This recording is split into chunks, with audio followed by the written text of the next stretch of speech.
to the Arcade Hangout, episode number 88. I am Orange Whip, one of your hosts for tonight's debacle. And we're just a bunch of arcade collectors who like to meet once a week, if we possibly can, and chat about the hobby of arcade game collecting. I know Mock had a question of the week last week. I don't have a question of the week. He was supposed to send me a bunch, and he never did. Bastard. He's fired. He's fired. He's off watching Gaga right now. So yeah. All by himself.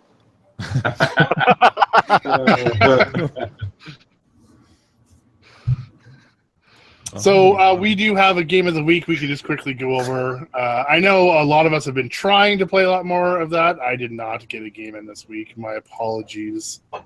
I've been busy, as many of you know, collecting like 4 games this week. So I've been busy. Well, I think Jimbo, even if you divide his score out between all of us, we still all did pretty good collectively, you know. So, so yeah, the game of the week was Xevious. Yeah, I'll take Jimbo's lowest score. I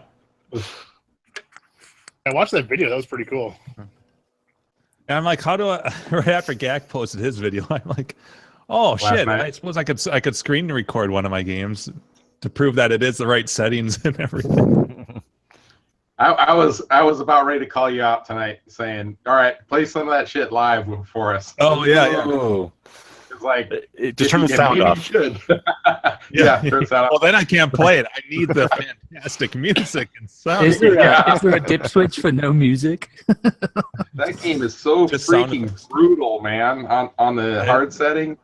Well, it's funny because I said that first 100K score that I posted, I just assumed like most of the other games that we've played that it just the default settings, and then I saw everyone's like complaining about hard settings, like, oh shit. so I switched it over to hard difficulty. And any of those settings, by the way, I try to just go to default, go to Twin Galaxies and see what they have for tournament settings, because they actually list it. Arcade AUR CAD. A lot of times they don't list what the actual settings were, so I don't have anything to reference there. But how do you find those on Twin Galaxies? Could you maybe slip a click through on that? Because that's something I'm sure people have questions about. It's like in the description when you click view, like all the scores. Yeah, but I think it's somewhere right there. Like, I'm scared if I do a screen share that I'll blow it up like last time. Whoever's is that a Orange Whip? It's apparently checking my browser before it connects to Twin Galaxies. It does that for me too. Yeah. So at the top, records/activities, I believe. Click on that. So this is actually good World information for all of your home arcades, like how to find the Twin Galaxy setting. So. Yeah, so then scroll down and go to arcade game, or arcade. Just click on the arcade icon there or whatever. That's where we were. We're there. Yep. Okay. And then there should be a search at the top. Yeah, search by game name. Go through the list here. But if you just search by game name, yeah, so there. He says Xevious wasn't there though, right? No, it should be. On Twin Galaxies. It's arcade, AUR arcade, whatever. They so have now it, you can but see how much I suck by comparison. But then if you scroll down, so game-specific rules and... So this is all right there. It's like, I think I saw like 4 people maxed out the score. It must not roll past, was it like 10 million or something, 9 million or some ridiculous score. So there it says... Ask my buddy Dave. Which are not only the factory default settings, but are also the correct Twin Galaxies tournament settings. But it says difficulty hard play. I know, I think so too. But you know, I guess they by say default, the same I just try to go with what they have. They say the same shit for Arkanoid as being easy settings, and that's not the default. That's not. Yeah. Not at all. So I don't know. That's just what I try to do, because that's where they have. Yeah. You know, an actual listing that describes what the div switches are, and then I think scoring system. Arcade uses this too, doesn't it? I think so, but they don't. Yeah, they don't, because Arkanoid is on normal set. They have it really? At least Arkanoid is different. Do they actually list the dip switches on there for Arkanoid? Yeah. Okay. Yeah. Because I swear on. Well, they don't. I don't know if they have like they don't have like the actual switch settings. They just put easy settings, or they just say easy, and then arcade says normal. So like. Yeah. And sort come of on, like I did, just the word normal, doesn't that kind of allude to these are the normal / default settings? Yeah, whatever the factory set it to, which most games know which factory settings are. Yeah. Yeah, look at the manual and they'll tell you. The manual tells you. So yeah, I mean, I don't know if there's any recommendations people want to do, if they just want to do it by default settings or to do it to Twin Galaxies tournament settings. I'm fine with either way. Maybe Twin Galaxies just changed it a little bit to stop either some cheating or because there's on playing. Well, and at tournaments, people are probably like so freaking good, you know, they can play for hours on the default, you know.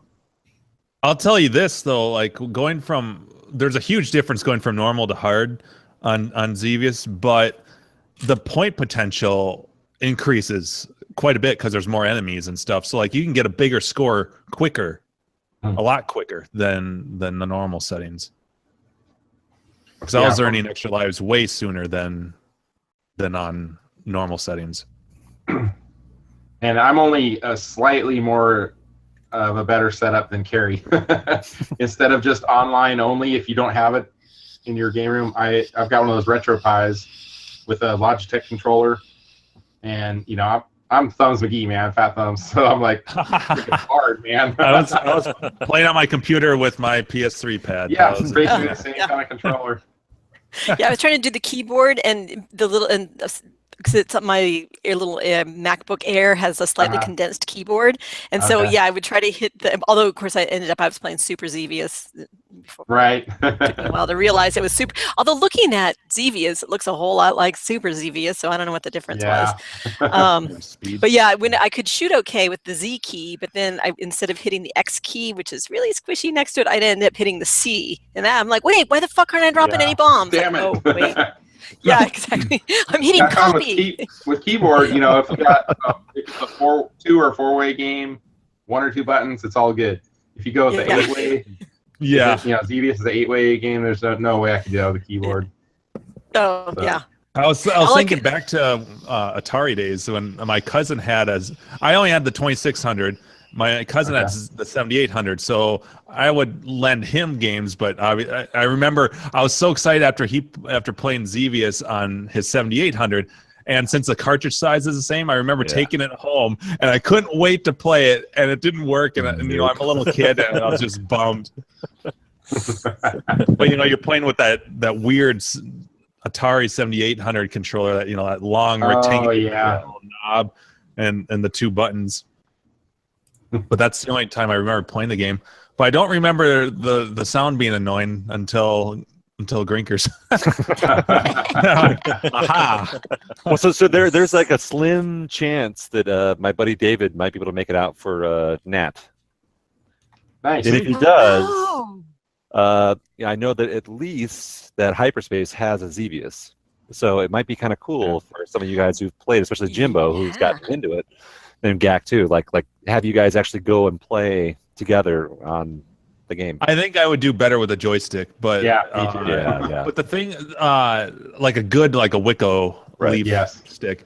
But the one thing that I want to know that I can't find any information. I don't know if you guys watched the video at all that I posted, but at a certain point, like right before the second mothership, you get these 2 like weird things that pair up on the side of you. Yeah, so, like, it just seemed like all they did was shoot off and disappeared. Yeah, and you can't control that. Like it just automatically does that. So I'm trying to figure out like what is the purpose of that? Is it a weapon that you can hold on to? Because like I could never figure that out. It would just automatically shoot off. Yeah. The only thing, and this might just been a coincidence, but like I lost all my lives shortly after that, where this big bomb, like this black dot that's bigger than the little ones that you should comes out, and if you don't shoot it right away, it shoots this massive like shots everywhere, like this 360-degree shots everywhere, and there's 2 little things that like home in on you. So unless you shoot that thing, you're pretty much toast. And I don't know if it was a coincidence, but like my second or third time, I realized, or it seemed like wherever that cannon shot, that's where the bomb would appear in that same line. So if you I would, wherever that would shoot, I would move my ship up because you can shoot faster near the top of the screen. and that's how I would destroy it. But I don't know if that was just a coincidence or not. Oh man, Torrin I think said the same thing. Like, the more you play the freaking thing, the harder, the worse you get. No, and it's you have the right absolutely true. method. Just play 2, you're done. Like 2 games and get out of and stop for a while. Yeah, no, Jim's the whole approach of like play 2 games at once. Don't focus on one game. Do like play some Xevious and then play some other game that you're working on too, and then bounce back and forth, so you don't get too burnt out of playing the same thing over and over again. Yeah. I like that. And I'm what, but you do get my scores go down entirely. The first game, maybe the second game is always the best, but if I do more than that, it just steadily goes down because you get pissed off, you get more aggressive, taking too many chances. Yeah, Sounds like golf. Yeah, I'm curious, like, cause like I know we always laugh about Dave like sitting in the corner at Grinkers and like sitting there playing Xevious for like hours, and we have no idea. Like, I don't know how many times he was dropping quarters either. So I'd be very curious to find out.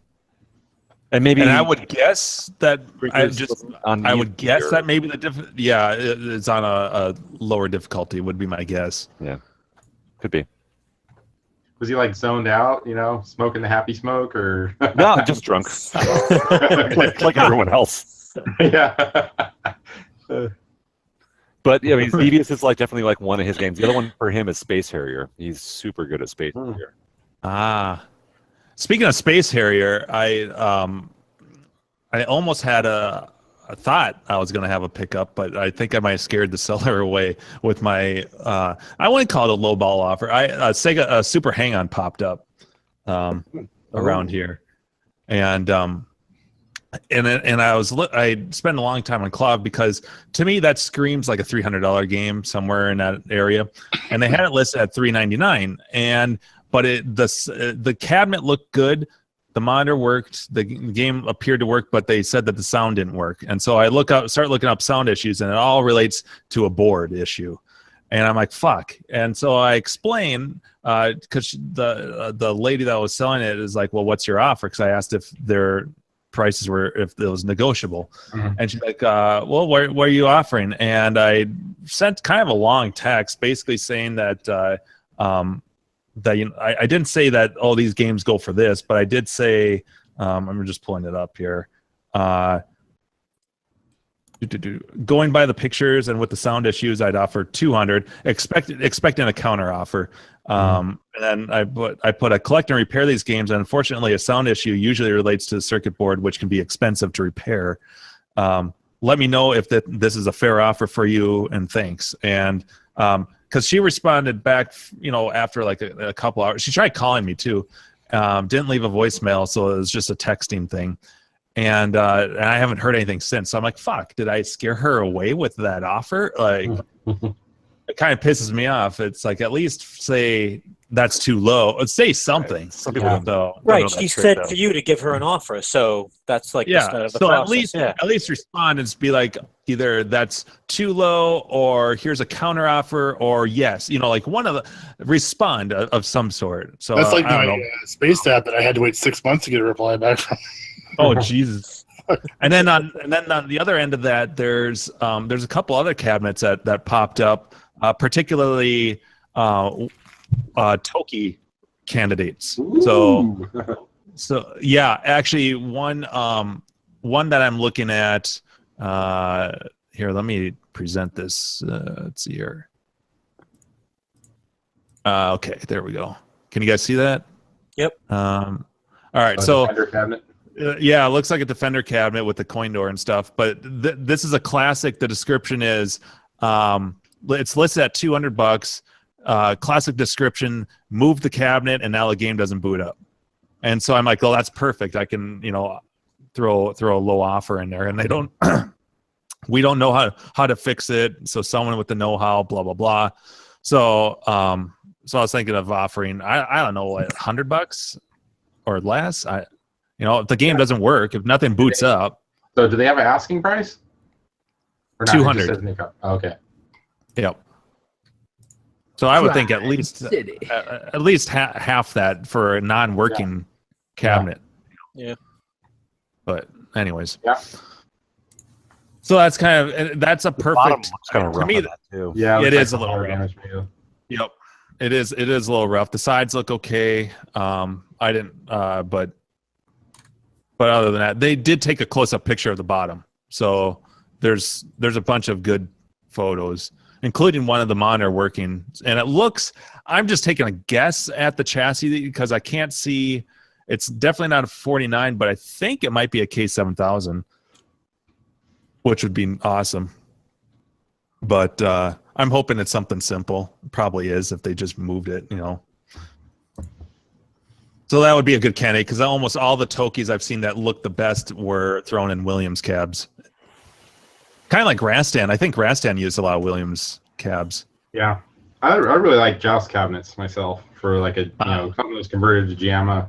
Just seems like the control panel is pretty good height, monitor angle is good. You get a nice classic shape as well. Yeah, yep. And there's so many, so many were converted, and you can usually get them pretty cheap too. So. Yeah. I mean, this one's got these blue sides, which if the artwork had any sort of blue, I would just, if I was picking this up, I would just leave it. But I've kind of convinced myself that I want to do like either a gray vinyl or a laminate to match, to kind of complement the artwork. But I need to have one of you artsy people whip up a design for a bezel, because I'm not going to do as blab. It's got this beautiful side art, this great marquee, and then a shitty CPO and nothing for bezel except black. Yeah, it's like, why? The CPO is just the gray with FabTech logos, right? Yeah, it's like you spend all this time on this other art, and then you just like, that's good enough. We don't need anything else for. Yeah. No. Anyways. Buffett's playing the guessing game. All right, Buffett. Let's see here. I'll post the link in the chat. Tell me what that is. Go. It's like the second or third. It's a third picture in there. But it's definitely not a 49. There we go. I mean, that looks pretty close, I think, to a 7000 or something along those lines. Huh. Oh, piece of shit. K-Tech. Oh, no. All right, I'm offering them $25. No, I'm just kidding. I've never even heard of that. They got a picture. Yeah, okay, piece of shit. So it's a point of sale Cortex. No. Maybe it was a typo. He meant NOS. Right. Oh, definitely. New old stock Quartzsite. Grab it now. Yeah. Go get it. Oh, it's a K7000. That's why I thought. Thanks for making me feel better. Oh, interesting. So is the Cortex worse than the Matsushita? Oh, they suck at the flyback with that. No. Something tells me they don't make flybacks for them anymore. All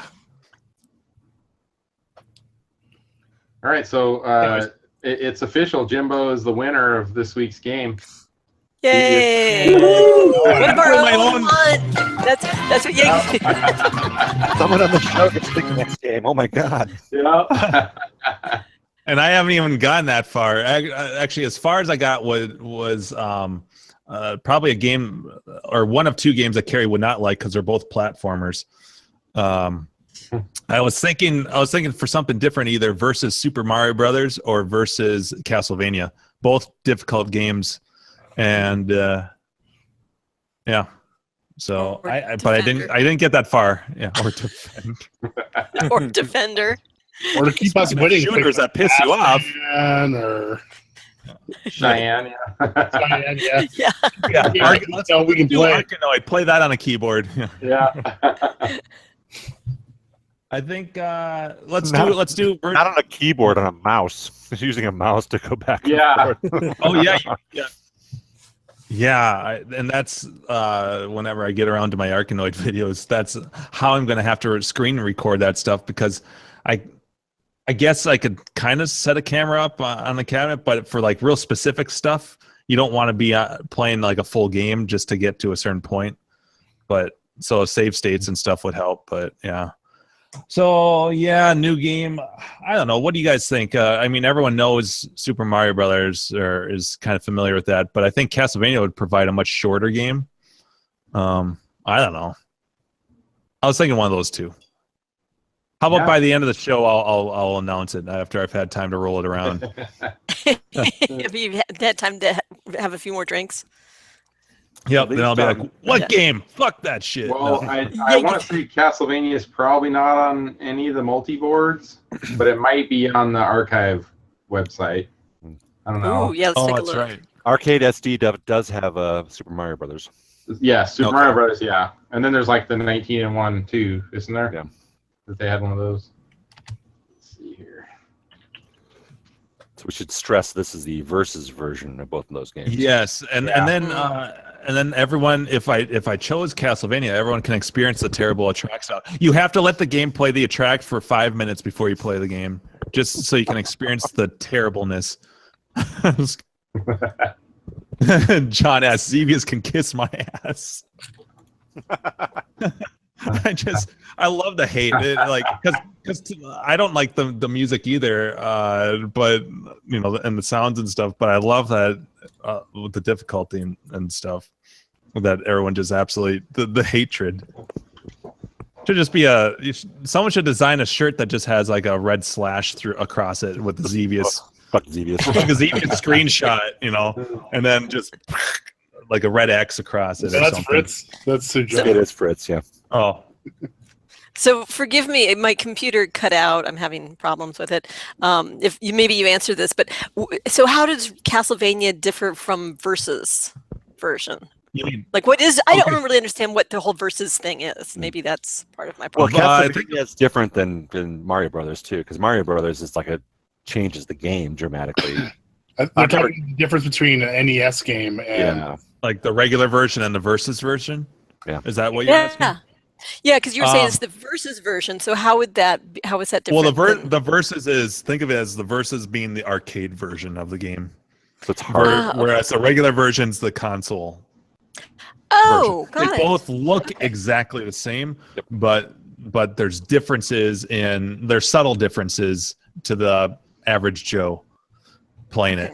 The Versus version of so Super Mario has like major changes to like stage order and where things are, how, you know, the structure of the game is a bit different. Castlevania, the game is identical, but it's far more difficult. Yeah. The timer goes way faster. Super fast. Your hits from enemies drain your health far faster. And you don't get health. Those are the big ones. Yeah. So you have weaker health. You don't last as long. Timer goes super fast. In the regular version, there's all kinds of secrets, and there is an arcade version too. But there's all kinds of secrets. But you don't have time to go to get them. It's like in the arcade version, you can't waste any time. You basically have to sprint through the levels. Yeah, you literally like the first level. Like you have to race. You can't stop and like kill stuff. It's like you have to run fast just to get to the boss. Yep. And then the timer just goes so damn fast that, I mean, if you run out of time, you're dead. So it's even versus Super Mario Brothers, the timer does go faster as well, but not to this extent. Like the difference isn't that extreme. No, they got differences like what, like how many coins it takes to get an extra guy. I think the timer gaps for jumps. Yeah, some of the gaps for the architecture for the levels change. Yep. But yeah, the arcade version, the first couple levels of Mario Brothers, you won't really notice much of a difference. But like once you get a few levels in, you're like, holy fuck, it's a different game. It's a combination. It's a combination of the Lost Levels or Mario 2 and Mario 1, but they're calling it just Versus Super Mario Brothers. So if you go on the wiki page for it, there's a breakdown of all of the differences and where the levels were pulled from. So like say off the top, I mean, I'm just throwing a number, but say like World 2 Level 6 might actually be from regular Super Mario Brothers. It might be World 4 Level 2. Right. And so like they grab the order of the levels is all over the place. That might be an interesting one because like we haven't done like a home console, especially kind of game, and that one should be pretty easy for people to figure out. Well, for reference, all right, let's do it. Let's do it. Everyone knows what Super Mario Brothers is. Let's do it versus Super Mario Brothers. Okay. They'll educate people if they haven't played it. Yeah, because neither one are on the archive, but at least the versus Super Mario Bros. People can get on if they have the arcade SD or 1991 and that kind of stuff. And you have to watch an episode of the Mario Brothers Super Show for every try. Yeah. Oh God. I played 2 games. That was it. Wait a second. Can we go back to Xevious? Yeah.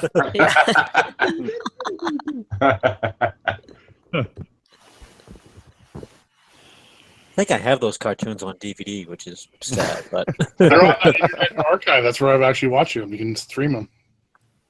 But that would be a fun show question. What's the most embarrassing DVD or Blu-ray that you own or non-porno? Sure. Yeah. Johnny Harden. Yeah, you can about to say Johnny Harden.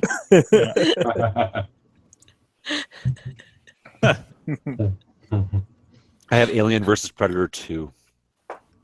Ooh. I have Blues Brothers 2000. Which one? Blues Brothers 2000. Oh, yeah. Oh. That was kind of sad. That was pretty bad. Yeah. Although I thought about you guys today because while working, never mind. I don't want to talk about it. That's after a few drinks and offline. Yeah. Is that what you're saying? Yeah. I can't wait. Oh, you know what? You know what's funny too. Okay, so I'm texting. While I'm talking to this lady about Super Hang-On today. So I'm in the middle of this giant trial. So I'm waiting. I'm like, she responds, and I'm like, "Come on, Judge, give us a recess here. I want to jump on this deal." And so I'm in our little war room, and in the back, and on the same level as the courtroom. And I'm trying to call this lady and texting about a fucking arcade game right in the middle of like this huge trial that's going on. I'm like, dude. Come on, if I can just make this deal, I could go pick this up afterwards. I don't know. That shit. I feel like I've had really bad luck in the last like few months, just with like reaching out for deals. Like, am I really lowballing people that bad that they're just like so put off? Or because like I won't even get like this. This is Craigslist, but I won't even like let go and offer up. I don't know if I think only once out of like 5 times I've reached out to different people have I even gotten a response. It's like people don't know how to respond on that platform. Yeah. I've had one person respond just saying it was sold, and that was it. Like nothing, just radio silence. I think that people are bad about following up with their postings, maybe because there isn't a lot of response or something, but it seems pretty rare for people to actually like mark their items as sold, which they can fucking do. Okay. So yeah, it should be. And when it actually. They're good. Oh, I was just gonna say, what happened? if you've put in an offer on like OfferUp and someone marks an item as sold, it automatically generates a message letting everybody who's communicated about it know that it's been sold. Yeah. I was gonna say the one that got me recently is tell me what you guys think of this. When somebody gives a price on something, it might be somewhat reasonable price, and it says or best offer. I mean, or best offer means you could offer less than their asking price, right? Yeah. Right. The last guy thought it meant like that's the starting bid, essentially. No. So it's $300 or best offer. If you want to offer me $800, it means you go down from there. Wow. Yeah. I'm like, really? It was the guy I got Punisher from. Yeah. It was weird. He had 2 or 3 games I was looking at. His asking price was $300 each, and I was like, hey, I'm interested in these 2. Maybe you can do them for $400. And I'm saying for both. Yeah. Right. Oh, that's right. Right. I I remember this. Yeah. And I show up, and he's like, I'll be He's like, yeah, the monitor's not actually not working on this. I'll take $100 off. So it'll be $700 for the set. And I'm like, wait a second. I'm going to give $1,600. I'm going to give you $300 for the set. So I was basically like, no, I think I'm going to pass. And then he's like, okay, well, this one was $300 was our asking price. I'll knock $100 off because the monitor. So I'm like, all right, I'll take it. So I got the better game anyways for $200. Do you guys have better luck usually making offers when you're there in person versus ahead of time? 100%. Is that people offer wheeling deal much better in person when there's cash in their face? Yeah. That's the way I've done all of mine. Is how you do I just have I just have a problem. Well, I can't compete with that. Yeah. Although I do like to try to set the tone before showing up. Like, hey, is there wiggle room on this? Yeah. See, that's why. Like, she was asking right away, "What are you offering?" After I asked if price is negotiable. But my thing is that, like, if I'm driving like an hour and a half. Yeah. To look at a game, yeah. I want to know, are they gonna be in my ballpark or are they not gonna, So it's kind of a tough one. And I don't drive these ridiculous drives like a lot of people do, so I don't have that. Like, for me, driving more than 2 hours is a long fucking ways. That's a long way. That's a 4-hour round. Yeah. Huge. Yeah. Yep. Oh yeah, you're talking about Carrie. Yeah, got it. Yeah. But sorry, I missed that. So I want to know. Okay, chances are I'm going to be walking out of there with this game. Yeah. I want to know that ahead of time because I don't want it to be in vain. But so I'm trying to feel them out ahead of feel them out ahead of time. Yeah. And dirty bird. Again, they might lower their price. Yeah. So, and I will say, right? If I was going a longer distance, then I would want to. I'd pre-negotiate. I wouldn't show up for a game thinking, okay, I'm not going to take it if the person won't go down in the price, and I've had to drive for 2 or 3 hours. Like that is a different. Well, if the person totally will go down, that's worth an extra 100. I'll pay extra if they go down. Yeah. Wait. Well, maybe a 20. Maybe a 20 spot. Yeah. I think I'm the opposite. They're a virgin Mormon, right? So I don't think I've ever gone without having it pre-negotiated. Oh no. See, and I'm kind of with you, Brad. That's been most of my experience. Yeah. Depends on it's not worth my effort. I'm not gonna fucking go. That's my. Yeah. Well, so I've picked up a lot of games from the metro area though, so they're like within 5 minutes of my house. Yeah. So That's where it matters. Yeah. a lot of those where it's like, I just drive out and it's like I show up and it's like I just want to look at it. And then I get there and it's like, all right, you got this crazy price. Let's talk about how you arrived at that crazy price, and then let's talk about a more reasonable price. And I don't think I've never paid. I don't think I've ever paid someone's perfect asking price on Craigslist for any game. I don't think I have. Well, except for Cheyenne, but that was a range that they gave. They had like 5 games, and they're like, games range from $200 to $500 or something like that. But yeah, so I'm usually trying to get a feel for that ahead of time, and then make an offer. But if you show up and things are completely like, whoa, okay, I didn't see this. But here I'm telling this person, all right, well, based on your photos and the issues you described, here's my answer, and here's why I'm offering a lower price. Like I explained, the sound. Yeah, I don't want to come off as like a pretentious person, like, oh, I'm a collector and this is actually what it's worth.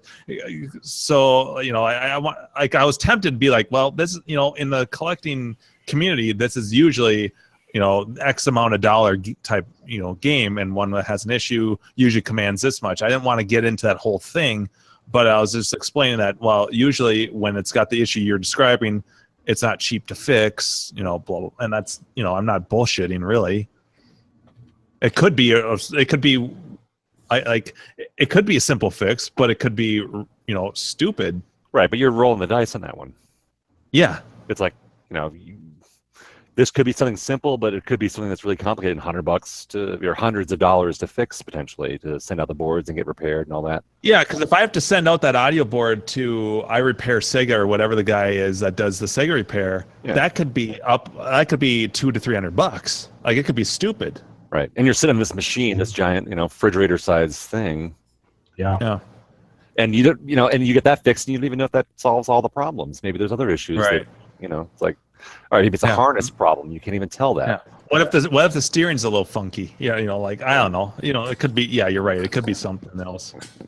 So that's usually how I frame it. It's like, all right, well, so you get them there, and then you beat them up on the price, but like in a reasonable way. You break it down. Be like, all right, so here's typically what I see these go for.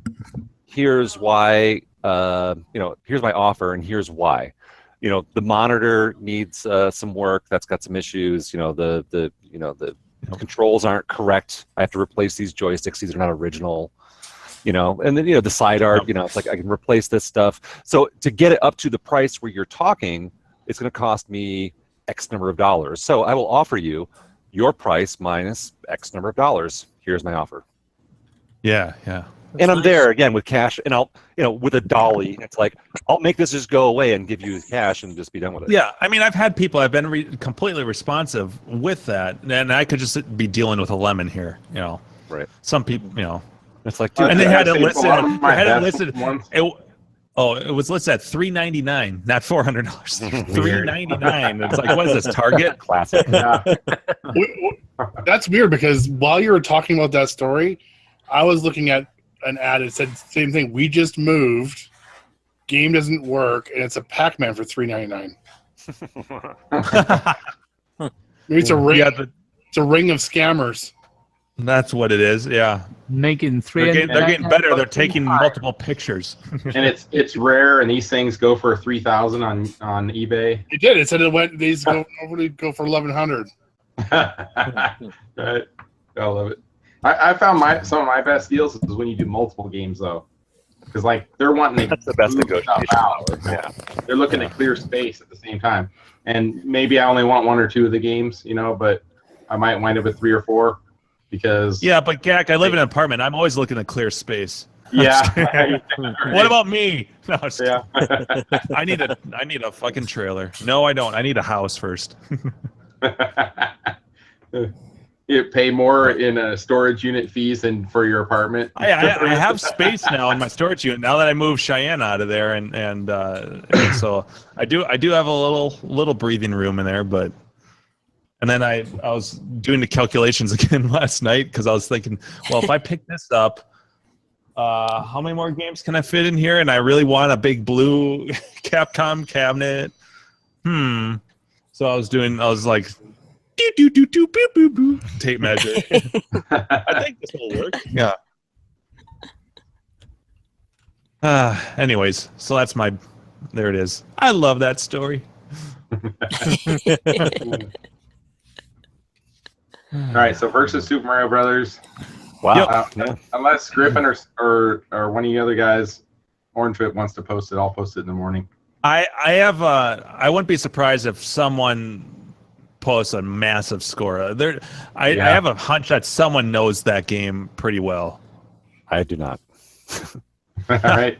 I don't do. Every time I play versus Mario, I warp, but the thing is that I warp. I just want to try to see if I can beat the game. Yeah, I get to on a good day. I get to World 6 Stage 3. On a really good day, usually I die in 2. I think it is. Is it 2? The one with the giant gaps where you can't see anything. You have to land on turtle. Yeah. Do any of you have a machine right now, like a legit machine? Red Tent. Red Tent. I have Red Tent. Although I gotta say, I've never really played it on the versus. Hey, Gak, while you play it, you should test some things. Yeah, right. Test a few boards. Maybe Gradius might pop up in there somewhere. I had to get my. You're gonna have to fly out here, man. You bring it to Denver. My machine and test them yourself. What standard? Bring them all out there. Bring it to Denver. You guys can figure it out. I'll bring a stack of boards and all these. Yeah. So you've got my mailing address. Just mail them out here. Yeah, right. I'll be all Thursday night. Yeah. It'll get slower testing the boards as the beer flows. Yeah. Thursday, backwards. Leo, you said, is your flight landing at 1:30? Yeah, I'll be landing at Denver at 1:30. So you'd probably be downtown somewhere 2:30-ish, somewhere around Yeah, there. 2:30. Yeah. Okay. Yeah. But then everybody else is kind of getting in more like 5-ish or so, or More beer for us? right? Exactly. Well, I'm bringing some cans out, so maybe we can do a little side exchange so I can bring a couple back home. A fucking can. Guys. I'm bringing enough to share, but I'm hoping to bring home some Treehouse if I can get away with it. I will pick some up. I'll bring some cans because they're no longer doing growlers at the time, so I'll bring some Nice set of cans. cans you got there. Nice. Thank you. Nice can. Well, and you guys are, I mean, like, we'll be hanging out at my place too at that point. So if you guys want to show up, whenever you show up, you guys. Holy fuck, that's like a little more than a week from tomorrow. Yeah. Like, I know. 8 days. Like, I'm fucking crazy excited to see all you guys. I've been excited for months. Andrew. I'm going through like moments of like depression with shit Panic? going on around here and panic and like, yeah. So That makes sense. I'm ready It's to an feel emotional excited. roller coaster. At this point, I can't stop the train, so Right? Right? Well, I think mostly everybody is there to visit, not worried about a tournament per se, right? Oh, So no. Although if we do play Street Fighter, I've been in my head, I'm not gonna lie, I was driving home the other day from work and I was thinking, would I rather be the person moving the character or hitting the 6 buttons? Yeah. What am I Depends better on who you off? get paired Yeah. with. Yeah, that's true. Depending on who you get paired with, that yeah. So I deemed that unless it's a charge character, it'd be impossible to throw out commands like for special moves. Right, yeah, like a fireball. Like how are you gonna do that? It's gonna be a big It's gonna have to masher. be You charged. know it's coming. Oh yeah. It's gonna be like someone is gonna win with jab alone. Oh yeah, a Blanca or Honda player. Yeah, it's So gonna be jab. are and other that's it. t-shirts still gonna have fucking flap in big letters? Yeah. Flap, fucking flap. Yeah. Yeah. Flap, motherfucker. Flap, motherfucker. We can That's it. we can do that on our host badges, maybe. yeah, there you go. Yeah, Oh, nice. that'd be good. Motherfucker, flap. Gleek says, I'm forgot about surprised I that. didn't pick Defender. Now, why in the world would I pick Defender? I mean, that was at the top of my list, Mike. Yeah. I mean, we just played a game that pisses us all off that's a shooter. Do we need another one? I need another drink. Yeah, me too. Continue. Yeah. Yeah, my mic connection is being crappy, so I'm like coming and going. But I actually, literally, while I was listening to you guys, sat here and ordered a replacement extension cable, because whatever's going on with the extension, I think it's making the mic drop in and out, and then it'll mute itself because it doesn't think I have a mic. Mm. So I'm like blah blah blah blah, and of course, nothing. Crickets. Chirp chirp chirp. Is that with the blue? Did you picked up the blue mic, right? Yeah, the mic's fine, but I've got it on the end of like a 24-foot USB extender, and there's a little hub here as well, and something is not. I was having massive problems because they don't really have Windows 10 drivers for it, so I was having massive problems with it. But yeah, Yeah, I eventually I uninstalled everything and then just let Windows find like a default driver for it. Now it's been fine ever since. yeah. Does this sound quiet? No, you sound fine. No, you No. sound good. Sounds fine. Okay, I'm just paranoid about it now. I think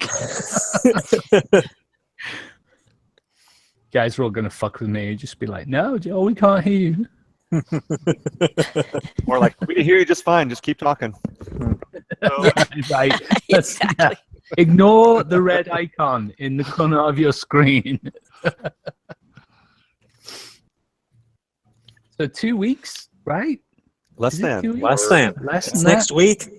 Yeah, it's next week. Yeah, next weekend. Week and 2 days to here, and then week and Sweet. 3 days for. Yeah, Thursday. On the jet plane. That'll be fun. What time is everyone getting there on Thursday? I think we get in about 5-ish, 5:30, something like that from San Diego.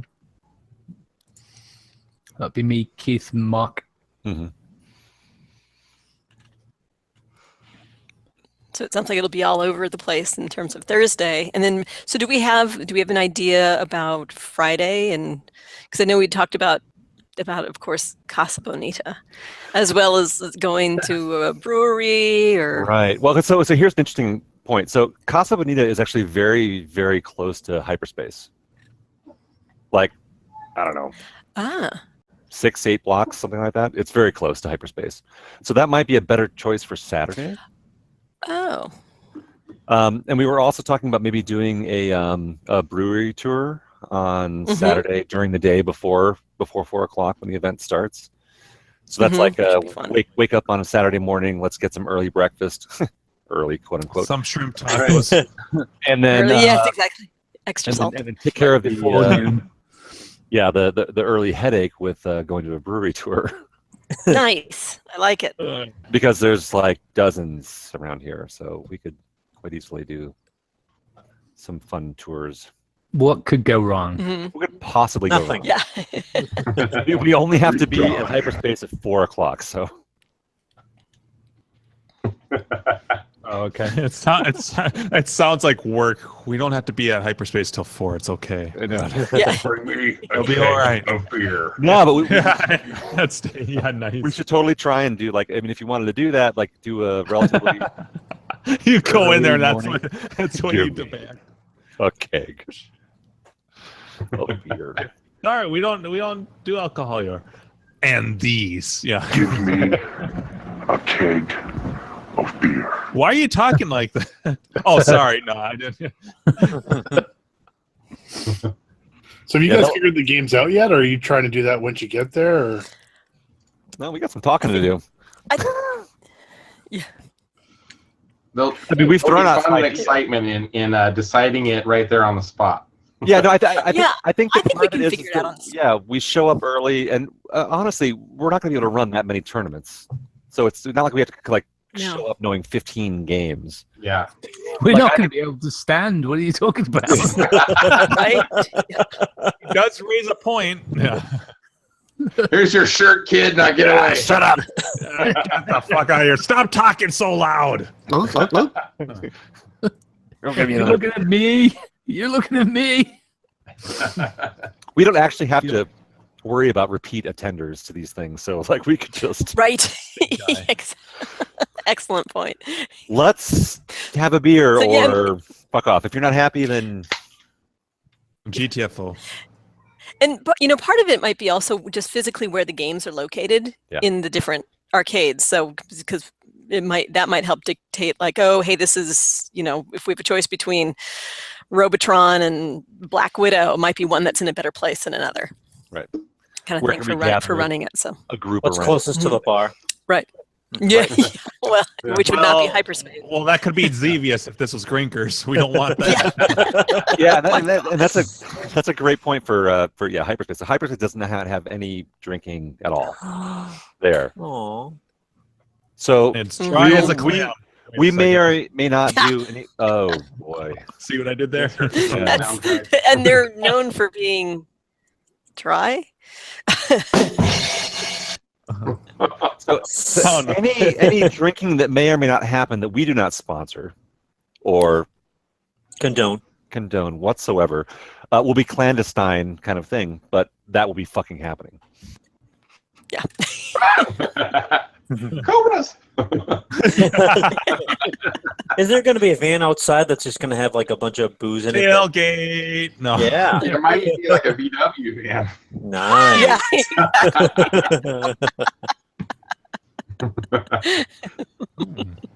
Ay, no me gusta.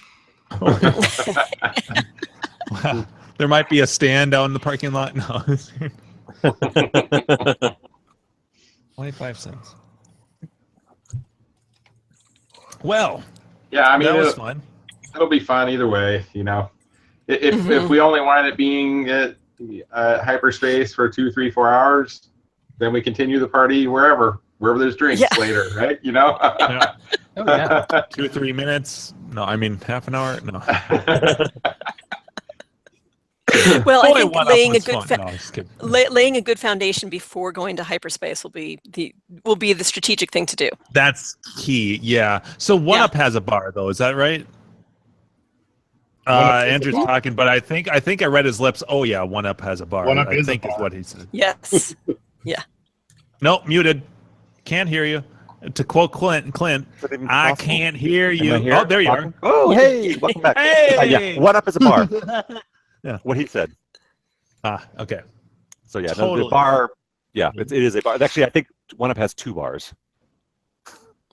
I got 2 bars. So there's a bar in the pin room and a bar in the arcade room. So bar covered. I bet the drinks in the pin room are more expensive. Probably pretentious. Right. So we're still working out if maybe we can do a drink special of some kind at One Up on Friday night, but that's still up in the air. I think One Up is right near where I'm going to be staying. The hotel I'm going to be staying at. Yeah. You're staying down. Like, where are you staying? I'm going to be at the Grand Hyatt in Denver. Grand Hyatt. I have to look that up. It's 1750 Walton Street. 1622 Cherry Tree Lane or what? 742 Evergreen Terrace. That's funny. You actually seem, if I'm just glancing at this correctly, you're actually almost directly in between both One Ups.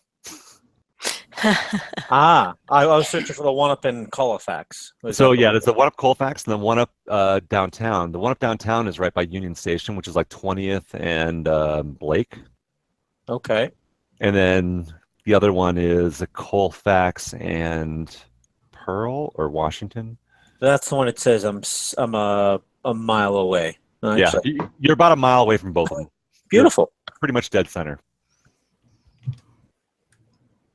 All right, so that's where the after party is. The 2 One Ups are only a couple miles apart. Is that what you're saying? They're close. Wow. That's really interesting. Yeah. That works for the business model for them to be so close. Yeah, but like downtown, the crowd is very different from Capitol Hill uptown, which is where the other one is. So there's like 2 sort of like. So is one more locals and the other one more tourist? Nah. No, they're both the same. They're both pretty much the same. Locals. Yeah. Cool. The downtown crowd is I guess maybe slightly younger crowd than uptown, but the uptown crowd, that's a little bit more ghetto. Where we're going, it's more ghetto. Nice. Oh, excellent. Let's go. Yes. We'll fit right in. We'll be far more comfortable that way. Like, that's not ghetto.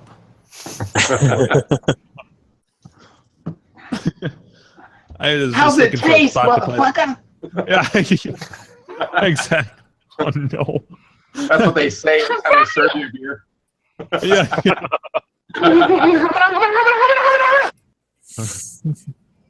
Yeah. What would you guys have? I'll have a Samuel Jackson.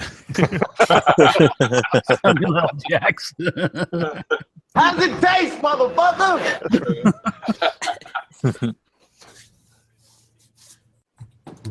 Sweet. Was 8 days, 9 days? I don't know. Yeah. Oh boy. I can't wait. Yes. It'll be officially times are 4 o'clock at One Up on Friday, 4 p.m. on Friday, and then 4 p.m. also at Hyperspace on Saturday. Until we're done on both nights. Until we're dead.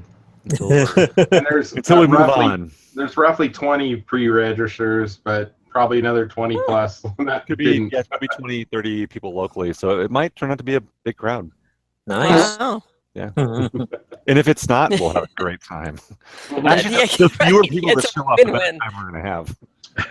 It's a lot less overhead. If it's just us hanging out playing games, we're going to have a good time. Bitches leave. Thanks to all our sponsors. Any special message for all the kids watching at home?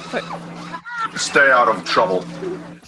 Roller Cup. So Mock's on here. Maybe we ought to do a rundown of our sponsors for NATT. Yeah. We had not been giving them a whole lot of airtime. That's true. Let's see here. So let's talk about the sponsors and what they're doing and why they're awesome. Who was your daddy and what is? Well, let's start with your Hangout. You know, they're a great sponsor. Yeah. Never heard of them. They've given us numbers of prizes. Would you say this is the host? Yeah, of there's. I Yes. think that on that that was described as. Yeah, there's. That Chris, Oh no, Chris Crappy Gack, Mac's and then logo it's- looks a little too large. You know, actually, what's funny about the logos, this is actually a tip for those of you who want to sponsor our events. Ooh, just the tip. So we do it based on the size, but there's a max height and max width. So the more square your logo is, the bigger it ends up being. So like Crafty Mech is actually the same size as this old game, but it looks bigger because it's taller. Mm-hmm. Arcade Buffet would actually be, if I did it by the height, he would be ridiculous. Well, to pronounce it correctly. Well, if he did it by the beard, he would Yeah. be ridiculous. Yeah. Sorry. If I did it by the beard. Why does his logo not have a beard on it? Yeah, it should have a beard coming down. Oh my It should be, God! like, Right? drooping down. It should. I mean, like Ian Kellogg's got Should his be whole like- little should be cartoon like guy. Eyes above Uh-huh. like Buffett, and then a big old Just a beard big- right below. A great big bushy beard. Yeah, So- just drooping down, like over the border of that rectangle. That'd be Well, stylistic. it's not a logo. That's just me like typing his URL and putting a box around it. He but doesn't it's have such a logo. beautiful box. You know what I'm saying? Well, Andrew, you're welcome to make something for me. Oh. How many lifetime Cap Kit awards do I get for that? We talk about that later. Ooh. I just picture Cortec a beard. or Matsushita? Ooh, free chassis. Great. So this whole game, they're printing our shirts and giving us a They're not deal knitting on them? doing the printing, and they got a little bit of goodies. It's kind of, we don't know what it is. It's gonna be a surprise. Go, Rick Actually- and Kendra. Woo! That's funny. That's Actually, I have Buffett's.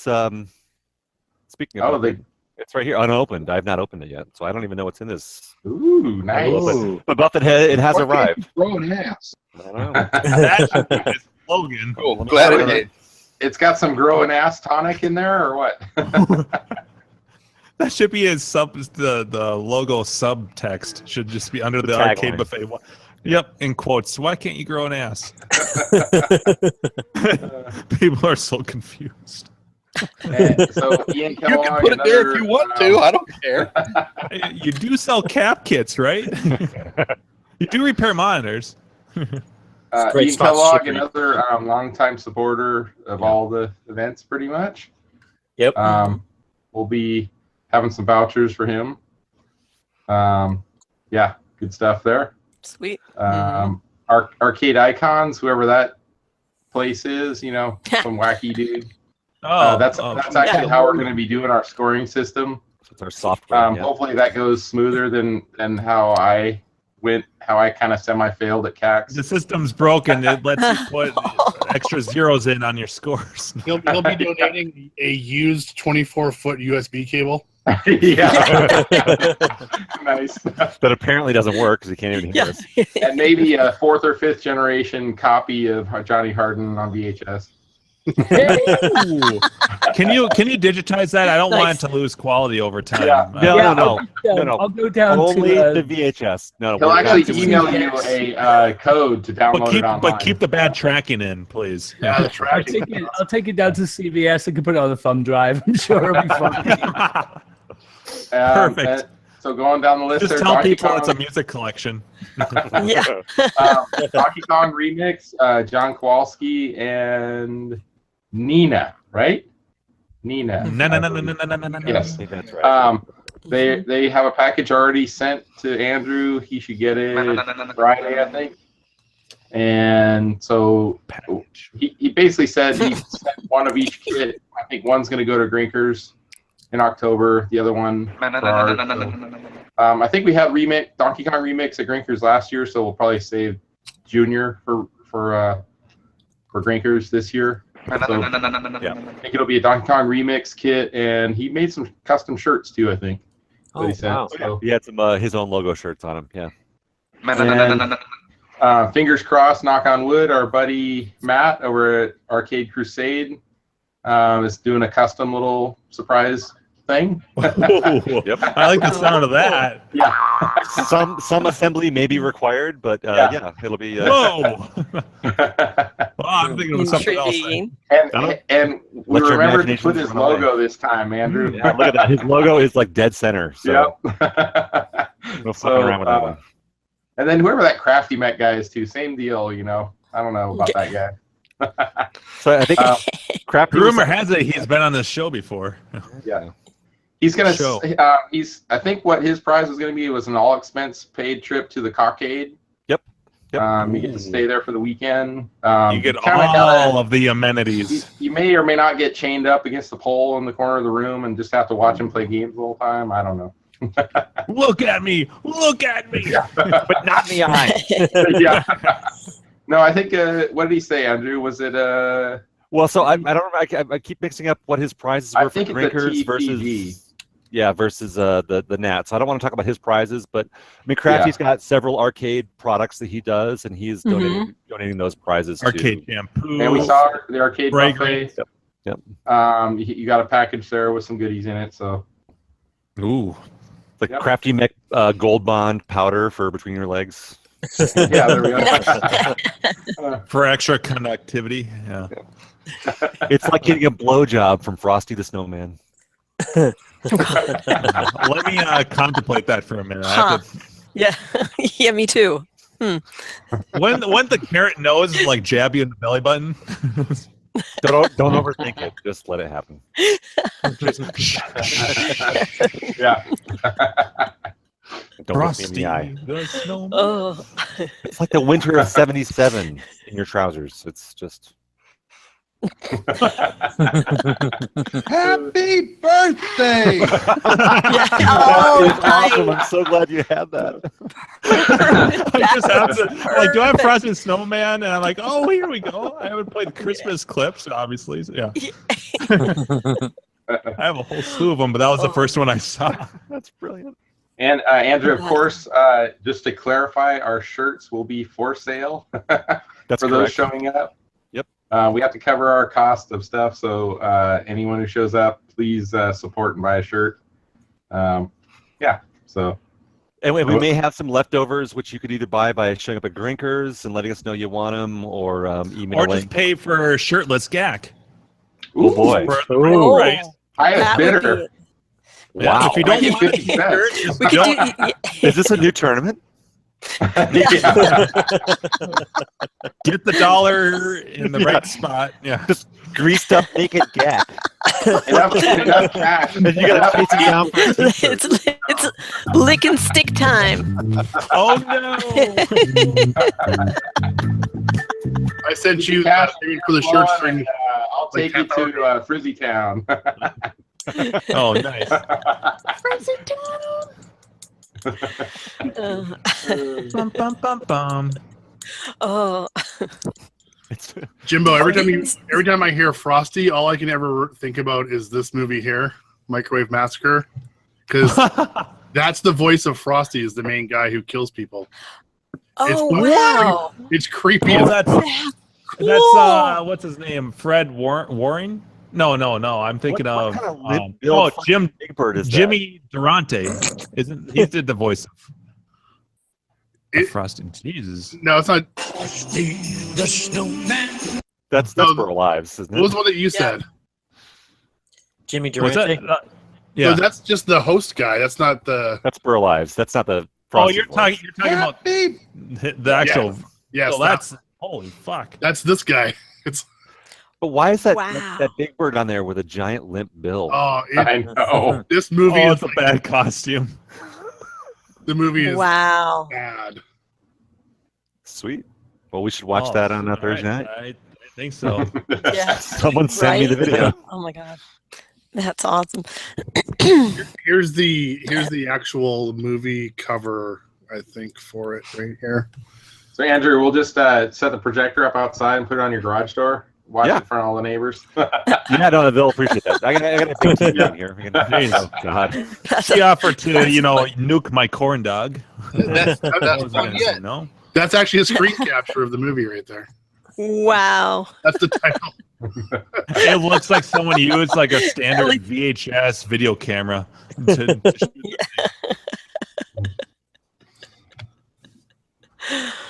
Wow. Way to fill the frame. Can't see the line, can you, Russ? Nope. Nope. Russ?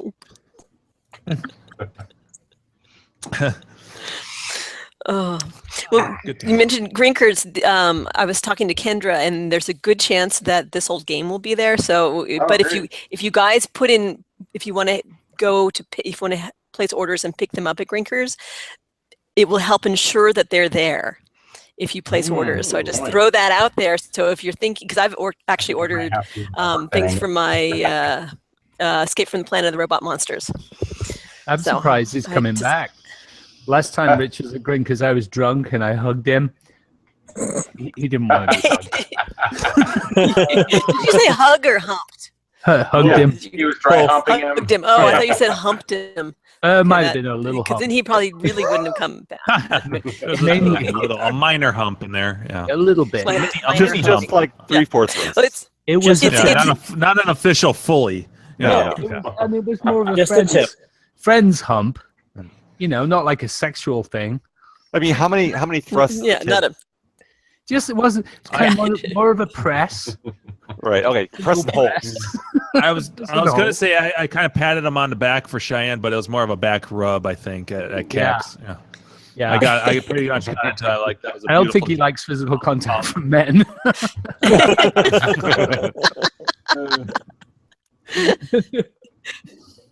Yet Kendra is just full of hugs. She is full of hugs. Yeah. She has all the hugs that Rich doesn't have. Yeah. They balance each other out. They do. Exactly. She talks, and although he gave him some. He some doesn't good talk. advice. On the other hand, I was kidding. Yeah, no. He says nothing. He's mute. I don't understand it though. Kendra is definitely the voice of this old game. She is, yes, very, very chatty. But I like Richard's her giving us some good advice at revolver Cax. screwdriver. Her revolver screwdriver with the different bits in it. Yeah. Yes. That was pretty cool. Like a 6-shooter. Yeah. Yeah, except it's a screwdriver. Yeah. Granted, So I don't wasn't know it how pink? practical. Yeah, I think so. Way to go, C Bart. Breaking your computer now. Jeez. Computer's always breaking. Nice. Not How's I have that a lot of Starship YouTube one? No. this week. So what happened to Dave? He popped in briefly earlier. Yeah. Well, he got his order and he left. And he left might be us. drunk. Yeah. He called me that 2 to 3 times. He called me, I think, twice today. And he hasn't called me in a while with a random. You answer the phone when I call you. Right. we chat all the time. Yeah. Right, or sent it. Yeah, and I haven't gotten YouTube links from him. He used to send me YouTube links on a regular basis because I'd be one of the few people I'd respond and be like, "That is funny." He's like, "Yeah, you're." I send it out to like 10 people, and you're one of the few that actually watch the video. And Leo, I'm guessing He sends that shit out in the middle of the day, like at work. It's like, God, Oh, I know. It's right in the broad. Yeah. It's like, are you in bed? Are you just getting up for work? Right? Yeah. What was that? Okay. Oh, I was gonna say. I assume he's not gonna be able to make it to Denver. I was just gonna ask. He's going to a Metallica with his wife. That's I think. That's right. Yes. That's right. But he is. I think he's coming. He's definitely coming to Grinkers, and I think he's coming on Thursday now too. So nice. Sweet. Do it right after 3 years. Jesus. Right. Mm-hmm. The standby bullshit. Oh, Yeah, where he shows up exhausted. Let's play more Menace. Okay. Yeah. I got some hot dogs in the back. Don't worry, they're delicious. Skin on. Oh, jeez. Griefball asked me who's going to be his big spoon at Grinkers. Well, you keep me lubed, I'll spoon you right up, buddy. Yeah, Gat comes with his own lube. Sometimes. Pre-lubricated.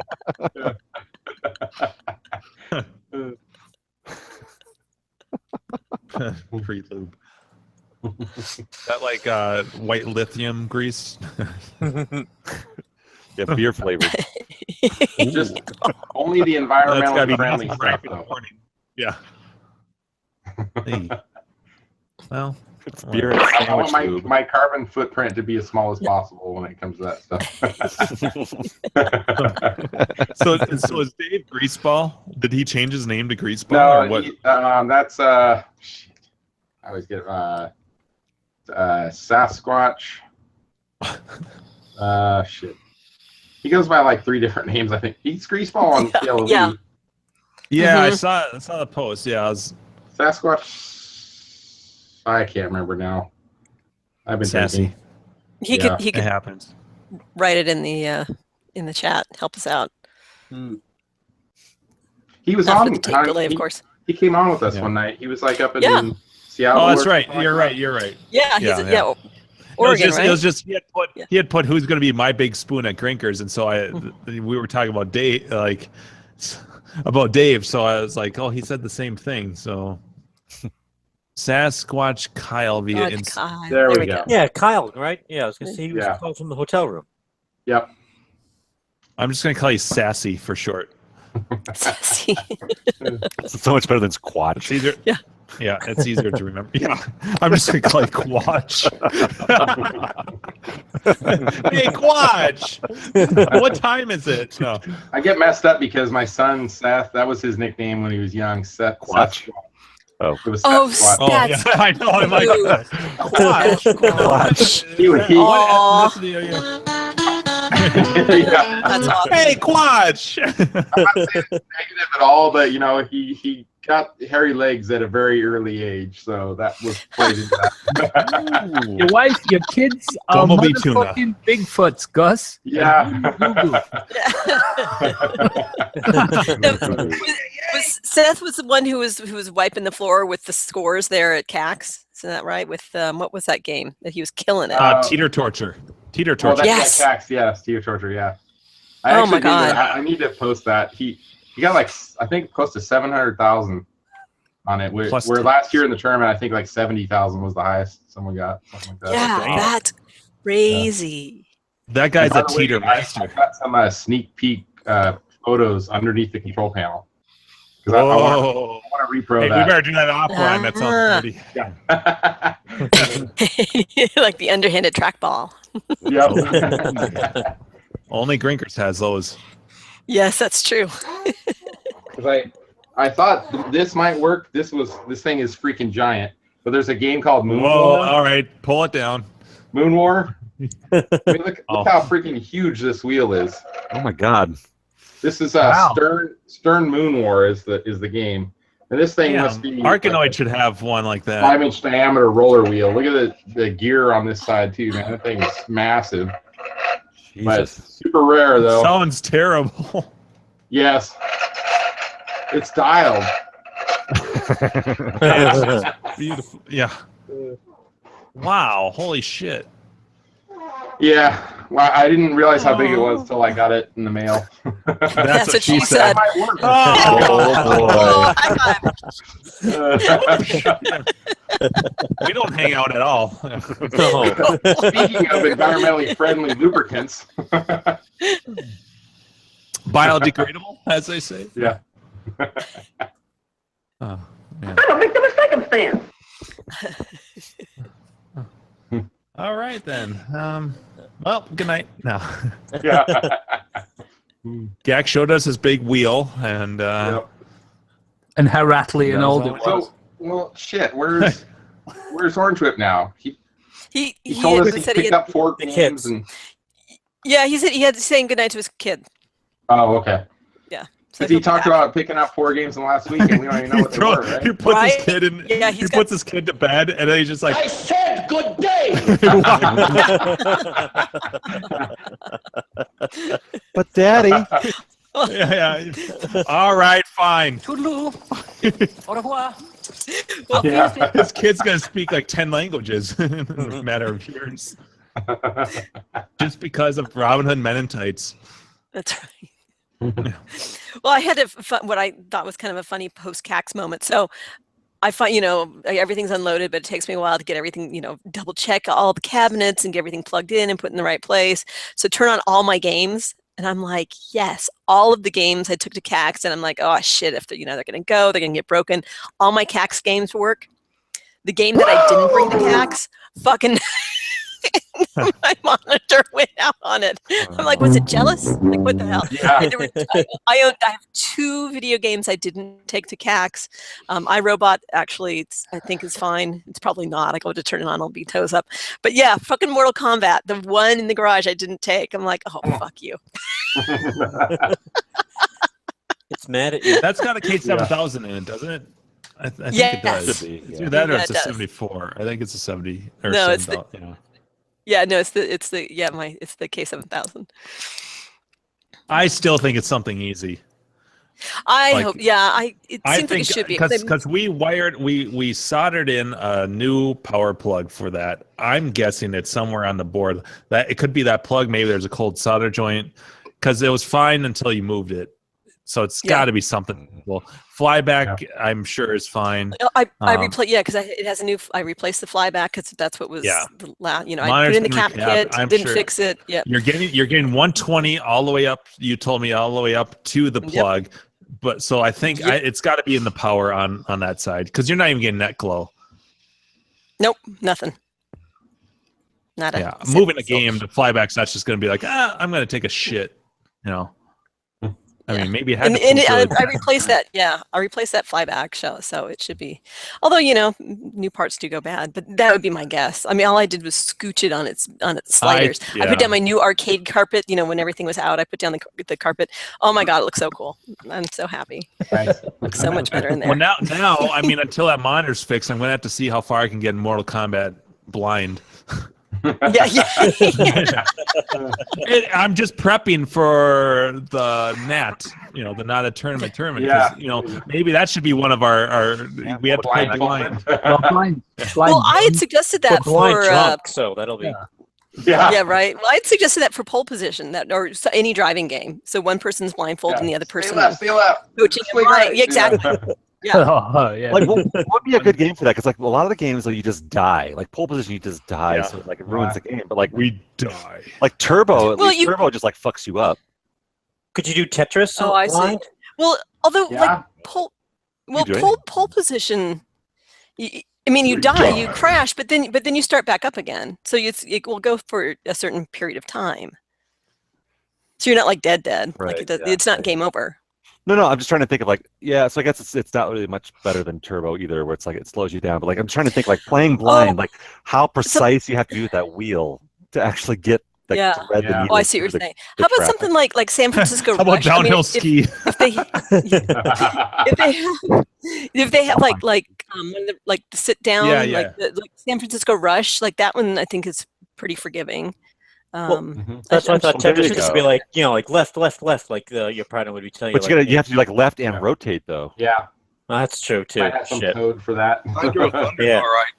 Actually, Frogger might be more interesting that way. Where it's like Frogger, it's like, all right, there's no button. It's just like, all right, left, up, left, up. Yeah, or Miss Pac-Man, any of those four-way games would probably work. Yeah, four-way game where it's no button. Oh yeah, that's true. No button, yeah. That could be a fun cooperative. Oh yeah. Actually, that's right. Oh yeah, because you're gonna get people get their lefts and rights all wrong, and they'll be like, right, I'm in left. Yeah. The other left. Yeah, exactly. Having someone who's a total stranger screaming in your fucking ear.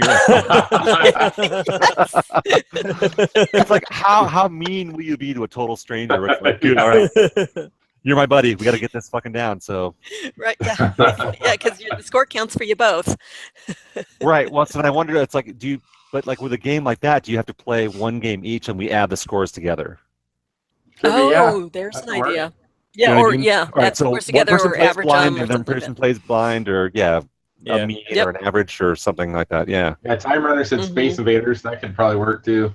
Yeah. Or it's just like left, right, shoot. Right. Yep. Or just like keep shooting, but just move left and right. Yeah. Yeah. That's true. Warlords with 8 people just shouting shit out. Yeah. Warlords would be a shit show. Yeah. Oh my god. No. 8 people, like, oh, no. 4 people blindfolded and 4 people screaming left and right. And oh yeah, you might as well just like move your little thingy back and forth. There's just No. Move your thingy back and forth. What'd you say? Move your thingy back and forth. It's all right. It's an after event. Those long winter nights. Left, higher, faster, faster, faster, faster. Yeah. Ow! Nope, slow down. Cut your damn nails.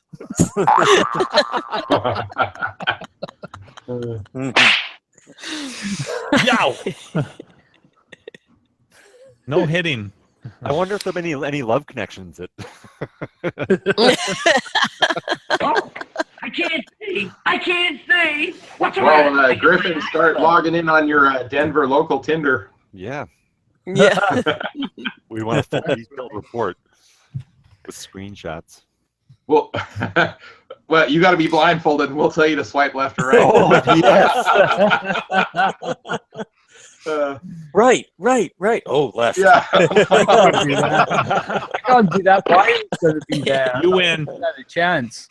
You can't be standing next to him in the presence of women. Oh, why? Yeah, it's not going to work out very well. He's a sexy bastard, so. Yeah. Well, then we have to. He's the guy. Andrew, where are the good karaoke bars? We have to decide that too. Dude, I know that there's karaoke bars, well, karaoke nights at other bars, but I don't know if any of them are on the weekend. And most of them are like midweek to bring people in. Yeah. But weekends usually are packed enough without having to do special events like that.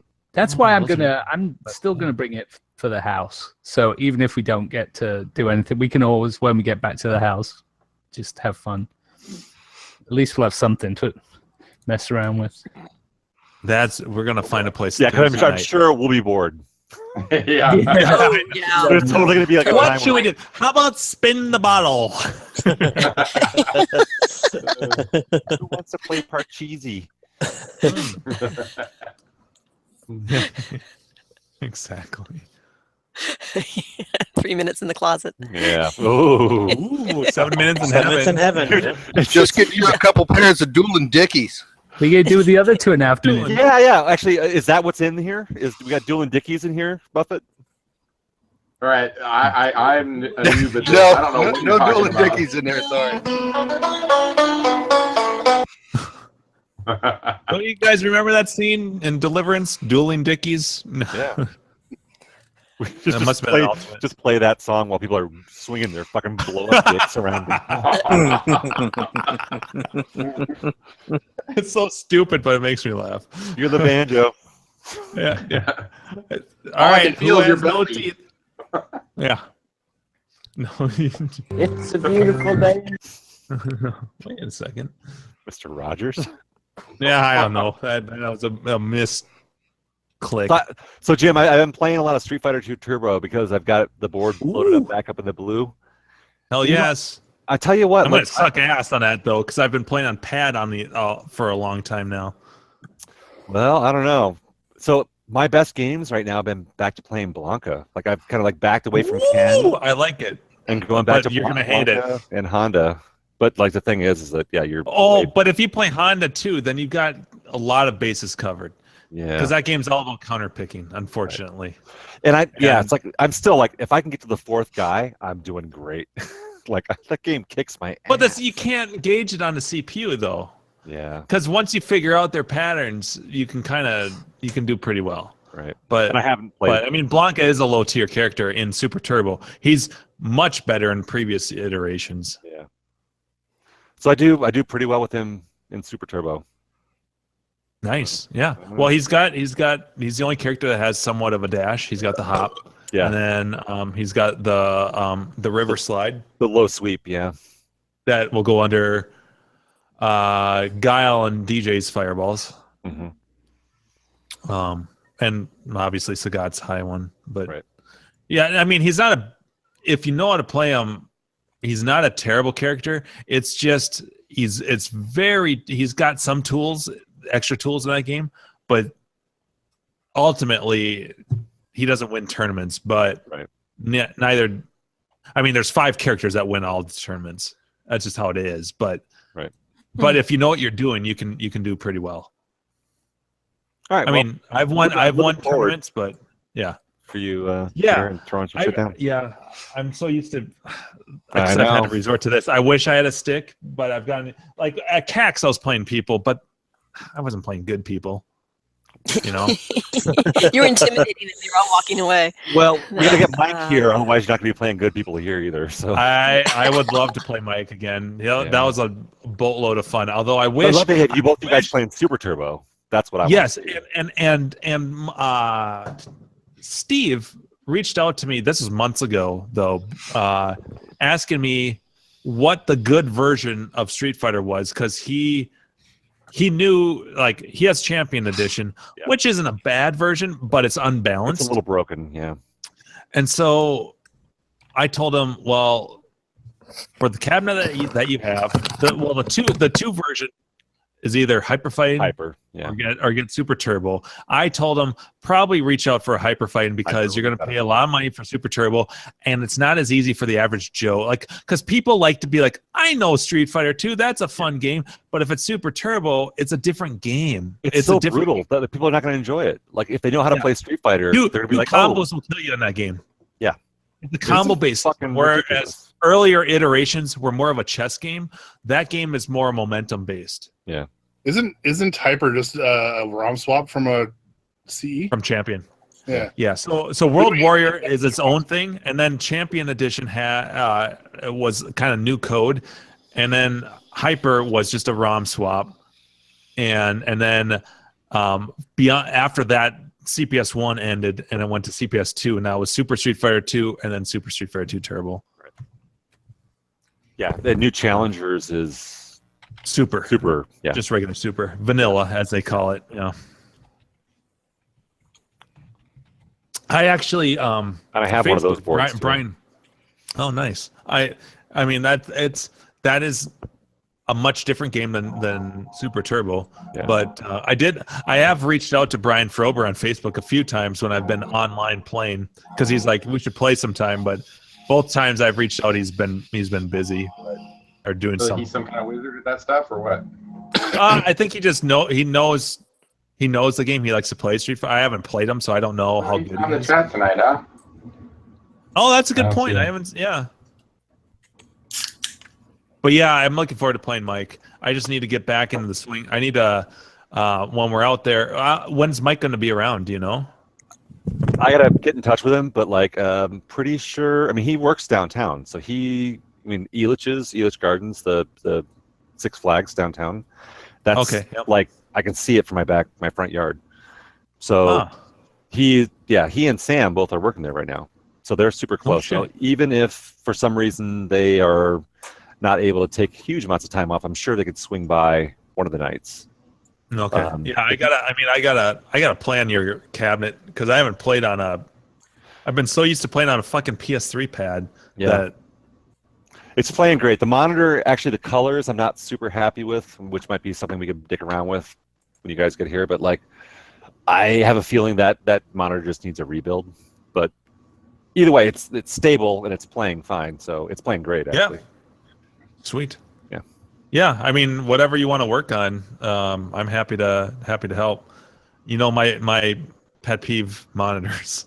Yeah, I mean, seriously, I'm like happy to just like let you like go through and dick around with that stuff, because at this point, like, I'm doing the surface stuff, just get as much shit working as possible, and I'm not worried about cosmetics as much right now. It's just like Yeah, just get things playable. Yeah, playable. Or make sure they're playable. Yeah. Yeah. Like fucking Wacko. So Wacko, the control, going left and right is fucking up. So on the trackball, like up and down is smooth, but left and right, it's like jittery. And it just started doing that. And I swapped the optos for left and right and up and down, and it's still left and right that has a problem. So it's something either with the harness or the board. The wheel. Check the encoder wheel. Yeah, it might be. That's in that direction. Well, but both wheels look good, and actually you can see when you're dialing them in. So both wheels are flowing straight through both optos. I mean, you could have a broken wire. Yeah, that's what I'm saying. So either the harness or the board, how it's interpreting the data coming from the encoder. That gives me back, like, that gives me nightmares thinking about Carrie's missile command and how much fucking time we spent on it. That was months to track that shit down. Well, and I have a spare Wacko board, so one of my first things is I'm going to swap the other board in, and I You think have a the other backup board- wacko. I do have a backup wacko. Wait, what? Yeah, so I want to throw the other board in and then see. I'm pretty sure the other board He's got has a back whack. controller Yeah. issues or sound issues. But I'll swap the other board in. If the controller issues are fixed, then I know that it's a board issue, and then we're back to that. Yeah. So it just like it out of nowhere it started acting up. Yeah. Okay. I mean, I haven't played it much this year, so I don't know if it was. So I did take the trackball apart to try and work on the bearings, to try and dial it in a little bit better. But I didn't play it before that, so I don't know if it was happening. I'm sure it was happening before I started taking it apart. Because I know with Carrie's missile command, we had every type of problem. I'm trying to remember but there was a time when it was just one axis that was giving us issues. And what kind of issues do you have that one axis? Like, It was like you couldn't really do much of anything. It was weird. It was very sporadic, but like up and vertical, it would work. It was similar to what you're describing. And we swapped everything. Ultimately, we swapped the whole fucking opto board. Yeah, we had to, and that's what fixed it. I picked up a set of Centipede trackball, pulled those off. Yeah. And that ended up fixing it because we had tried everything else. In fact, I have extra optos. I have probably a dozen of them because someone was selling them for pretty cheap. That didn't fix it, and it wasn't a wheel issue because there were two different types of wheels. She had if I remember right, she had the Euro version, which had the metal wheel. Yep. And then the US version had the plastic one, and we tried every type of thing. I tried modding it because the sizes were the metric versus the sizes were a little different.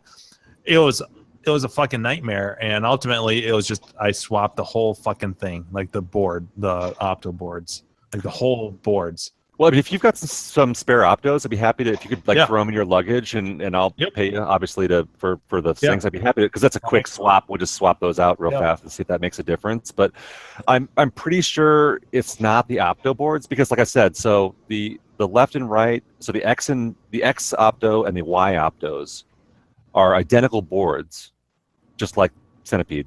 So I was getting the problem, and you can smoothly track up and down and left and right. It does this thing where it's jittery. It's like it hops a little bit when you move left and right. And so I up and down was good. So I swapped the boards straight across, and up and down was still good, and left and right was still jittery, which tells me that those optos are good and the boards are good. That's what makes me think that it's could be the wheel. Yeah, that's what I said. It could be the wheel. Yeah. But I mean, both wheels look like they're in great shape. I mean, like. And are the optos is it deep enough though? Yeah. If you look down, when you put the trackball, Wacko's got a weird trackball, but if you look down from the bottom to the top, you can actually adjust the position of the opto boards against the wheel, and they are both dead center on both. But is the wheel deep enough into the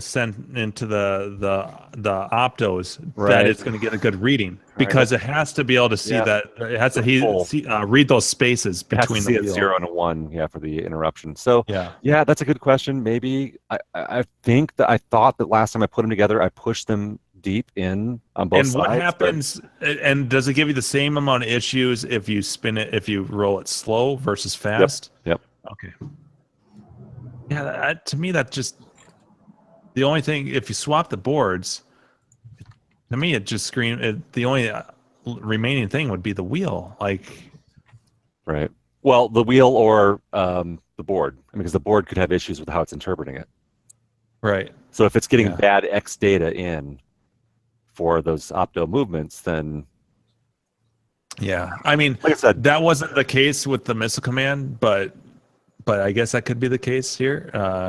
Did you try just switching the two wires to see because that would tell you if it's a board, right?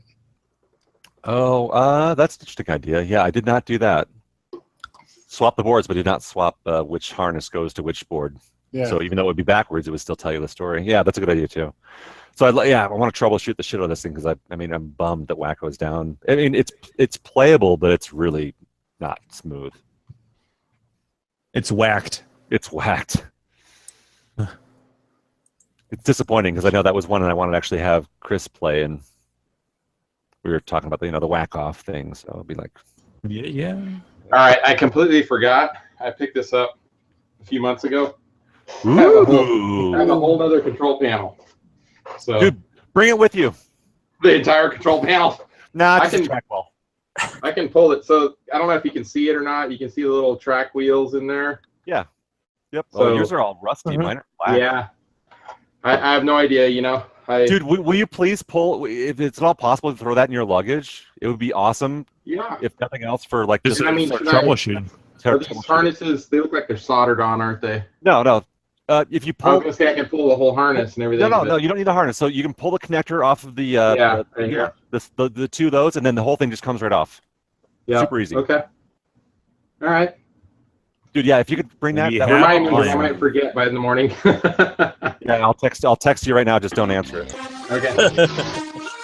So it's badass. It is a little. Oh, we don't care about that. Spin, but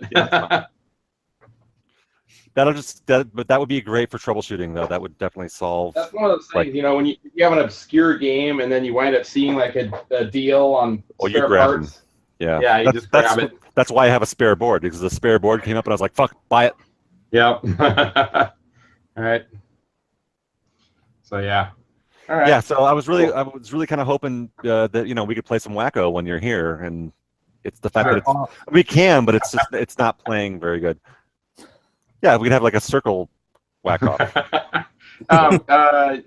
They have one at Hyperspace too, don't they? Hyperspace does have one, and actually hers plays really well. Okay.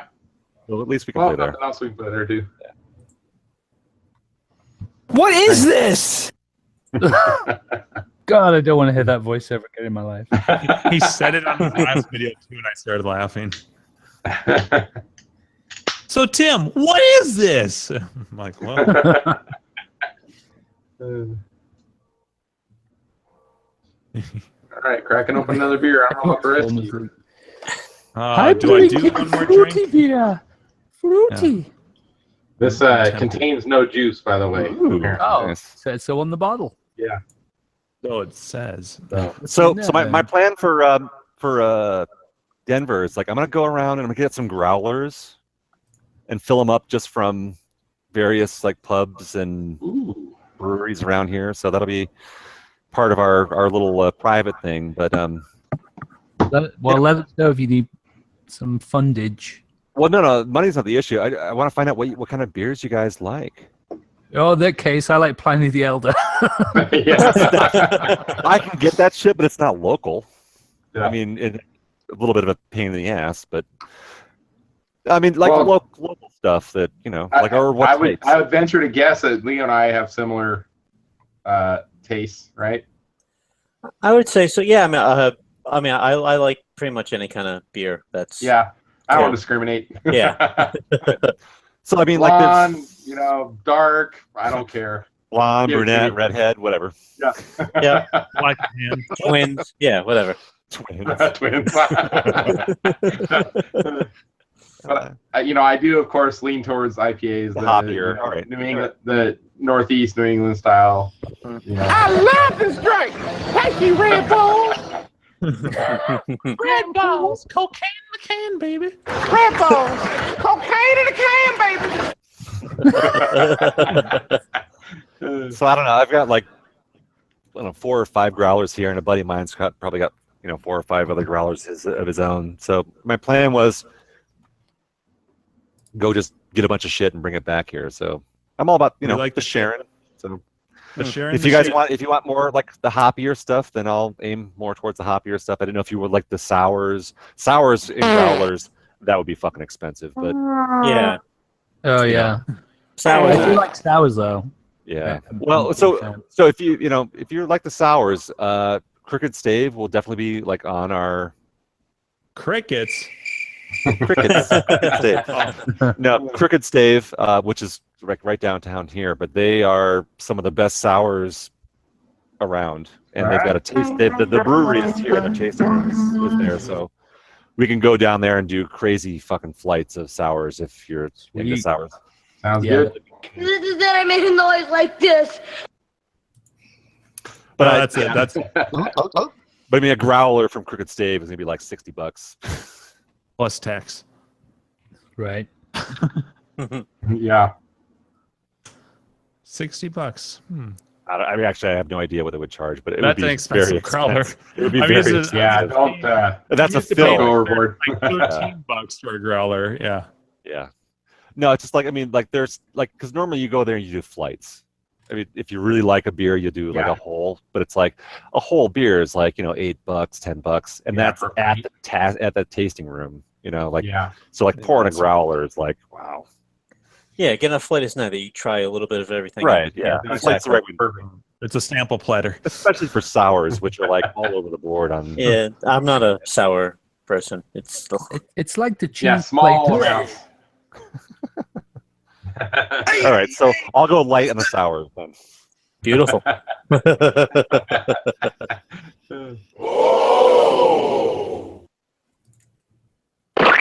The problem is that's sours and saisons is definitely the big thing.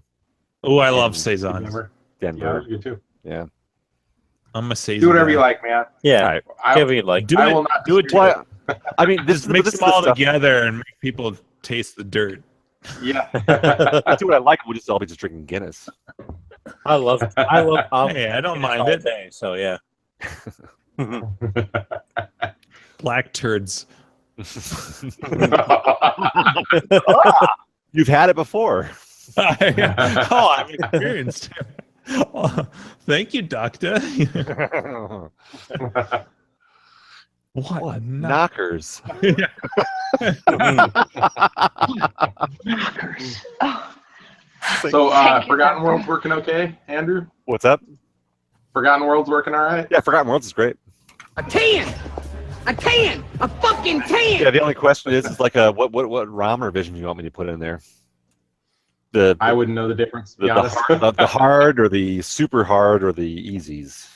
Or the rock hard or the I think I've got just flaccid. the regular hard. I don't think I have the super hard in there right now. Or the flaccid settings. That would be Carrie's ROMs. 8 lives. No. Okay. What's the limp settings? Yeah. The limp setting. There you go. That's no disparagement of Carrie. That just happens to be the ROMs that she sent me. Which she still doesn't have. Well, they're right here. She said she wanted me to hold on to them. So for they're literally next week. Actually, next week. So they Next literally right here on the bench is in a box. Been waiting the entire time. I've been waiting. Yeah. To come into my. I've been waiting for a girl like you to come back to the hangout. I need a drink. I'll be right back. What are you drinking tonight?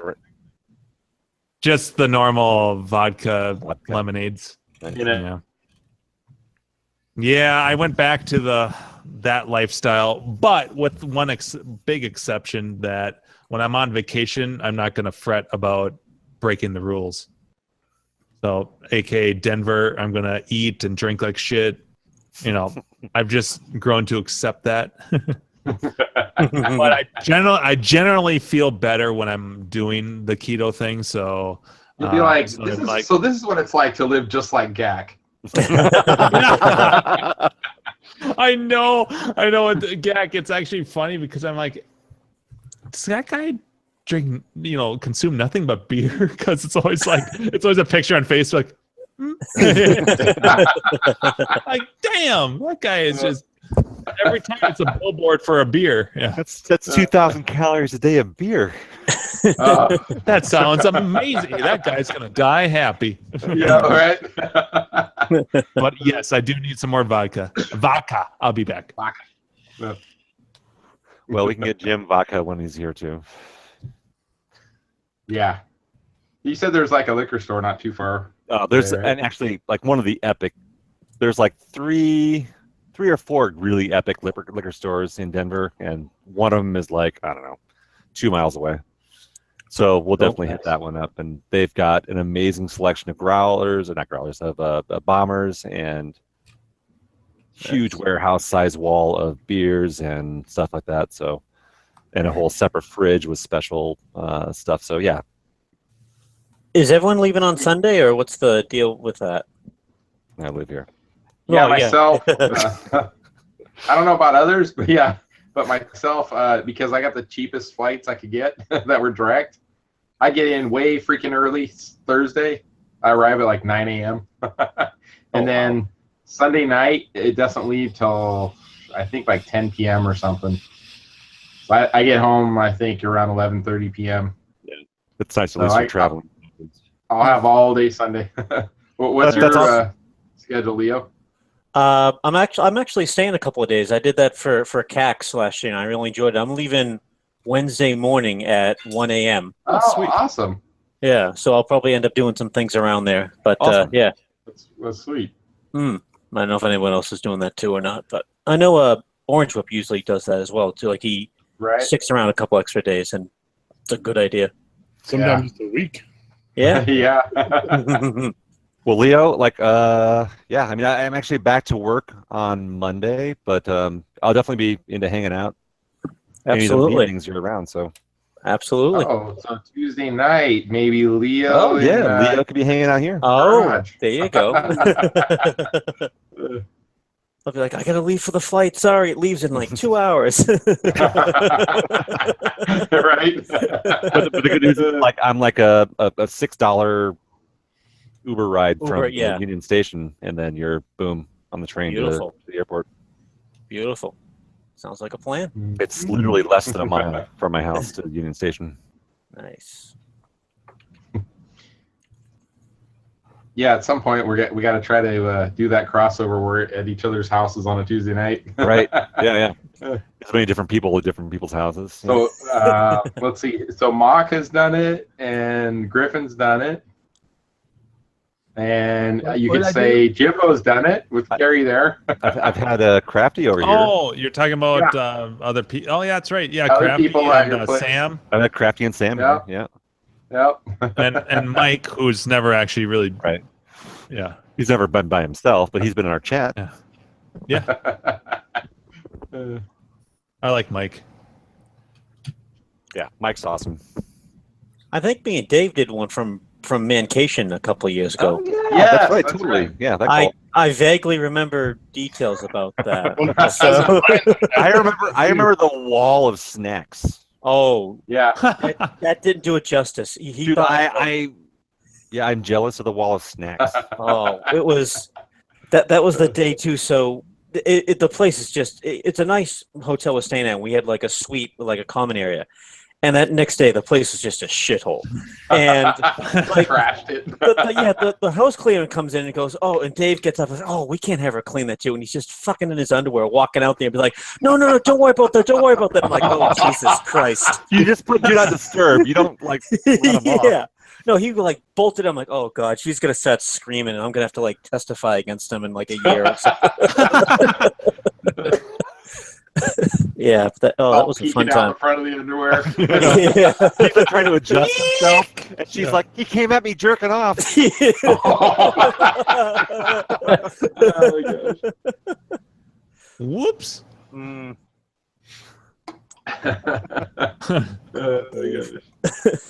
It just happened that way. How do you say don't clean, just more towels in Spanish? Yeah.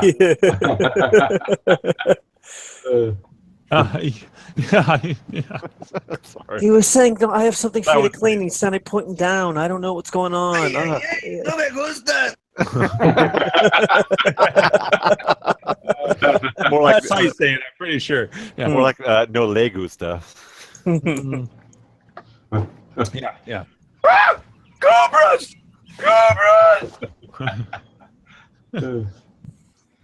So, Jim, you and Carrie coming in Thursday, Wednesday? When are you getting in? We get in Wednesday. Wednesday, okay. Yeah, all right, it's so you're gonna going to know the layout of the town before we show up. Right. or at least the lay of the arcade. Well, we need an extra day so we can set up all the balloons and the confetti. Yeah. The big bowl of condoms. Yeah.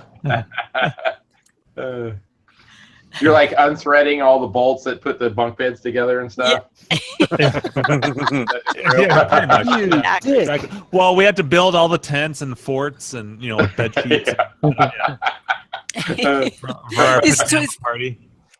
So where are we on the Mega Touch? I wasn't quite sure. Is it? So the Mega Touch. Oh, okay. I can tell. Good news. It's a good news, bad news situation. Yeah, it is. So the power supply brought it back to life.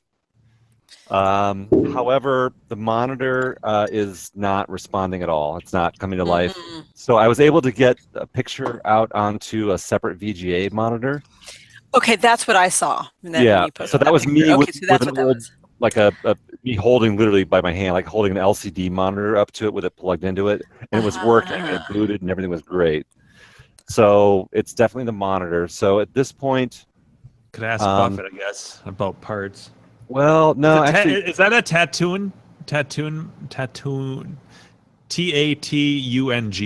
however you want to pronounce that. Tattoon. Tall tongue. Is that Luke Skywalker lives? Yeah, it's tall tongue. I think that's the monitor that's in there. And I'm not sure. I'm not 100%, but I would hope that, or I would expect maybe that's the same monitor they used in a previous model, the Maxes, which you can get for dirt cheap.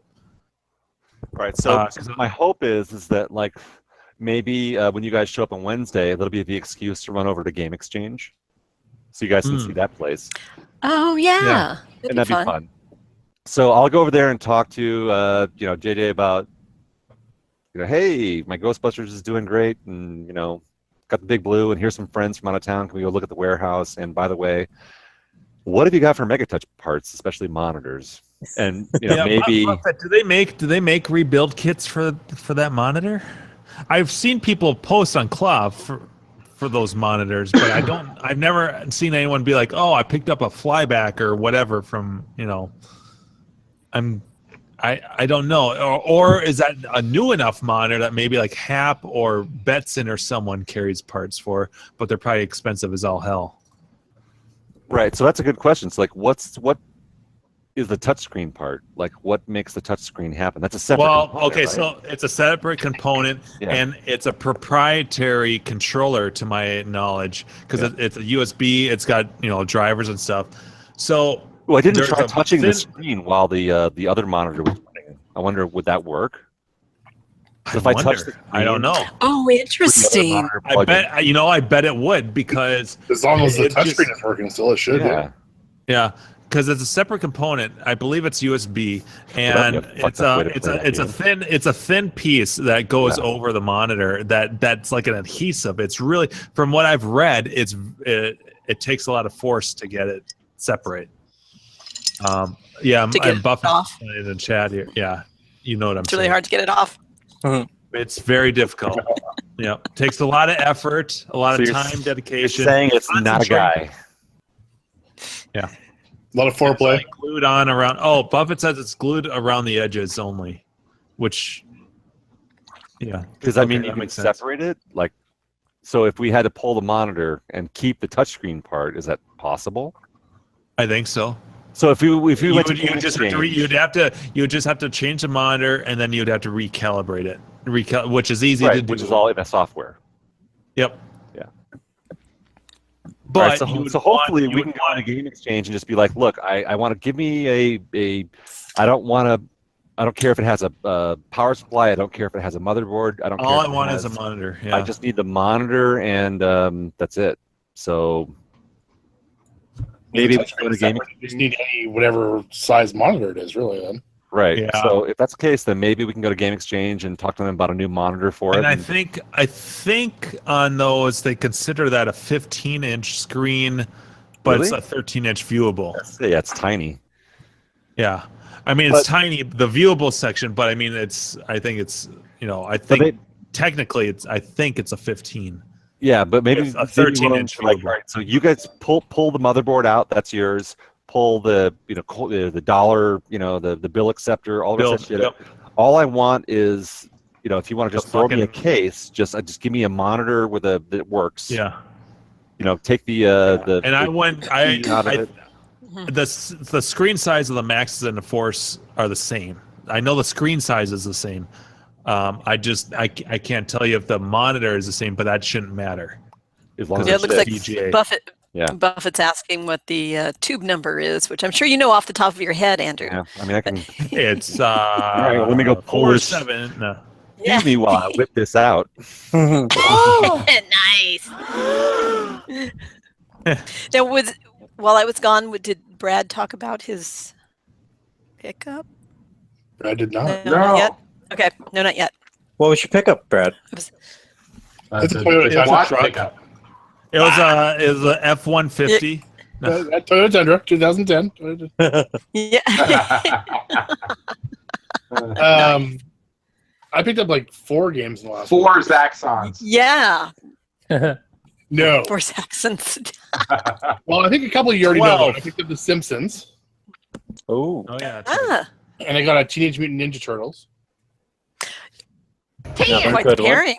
Yep. Yeah. And then I was and a bunch of actually Vicodin. You're back. the Teenage Mutant Ninja Turtles, and another one came up right around the corner from me. Literally the closest pickup I've ever had. Oh my and God. it was a Turbo. So I got a. So like a Cabaret Turbo? Or? Don't even... No, it's full size, upright, $200, fully working. I like Turbo. Wow. We'll talk shit about Hey. Turbo, but I used to have a Cabaret. I don't like the sounds. Just like Xevious, I don't like the sounds in that game. Oh. The one I picked up from Seattle is I picked up a Marble Madness. Oh. Hey! Wow. That's Congratulations. I've been looking for that one for a while. Yeah. Oh my God. All the time. In the 24 years I've been collecting, that's the first one I've ever seen come up for sale. Wow. Wow. Wow. Yay. You gotta That's go to awesome. Seattle to get it? They must just be super more common in the Midwest. Oh, Yeah, dear. in Pacific Northwest, it's the only one I've ever seen come up for sale. And Was there's it only from a collector or just a random collector. And now you can get the chills every night, every time you As want. soon as I went to pick it up, he turned it on for me. I was like, oh my God. Yeah. Orgasm. It just does it, man. It's crazy. Yeah. The music is great on that. And I was talking to one of them. Japanese I think he orgasm. said there's only one other Seattle guy that has a Marble Madness that they know of. I mean, there might be more that just haven't said, but it's not a common game up in this area.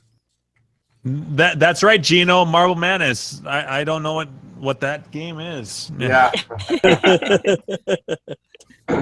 What did you get a good price? Wow. I won't ask what you paid for it, but did you get a good deal? Well, I paid up for it somewhat. I put it in the chat. No, that's still a good price. Nowadays, that's about right. Yep. Yeah. Yeah. Oh That's my the God! deal. If Dave were here, he'd die. He'd Did it have? Did it He'd either have be the happy. side art? Did it have one It side has art? all the side art on it, but it's kind of scratched up. But Still nice. Yep. What trackball's good. Is it an original control panel? Like everything, like CPU and the cabinet trackballs? itself was a Road Blasters at one point. Okay. Which most But were. it was a full. Which more than likely means that it originally was a Marble Madness, and then it was converted to Road Blasters. Would be my guess. And it's That's but how it's mine all, was. it's all original. Like the control panel overlay and everything was great on it. The trackball's all Nice. Yeah. Sweet. Yeah, it's wonder another what- collector.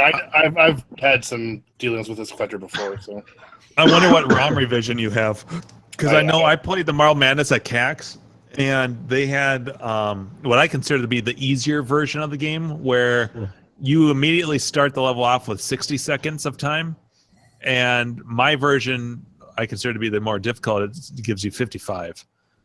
So you never. So it's a lot easier. Like I played one game at CAX, and I was this close to making it to the 6th level without like making too many shortcuts, and it was like with ease. And I have to like I build up a sweat playing mine. Granted, I think their trackballs are maybe built broken in a little bit more, but it's definitely an easier ROM version. yeah, I didn't see what it was.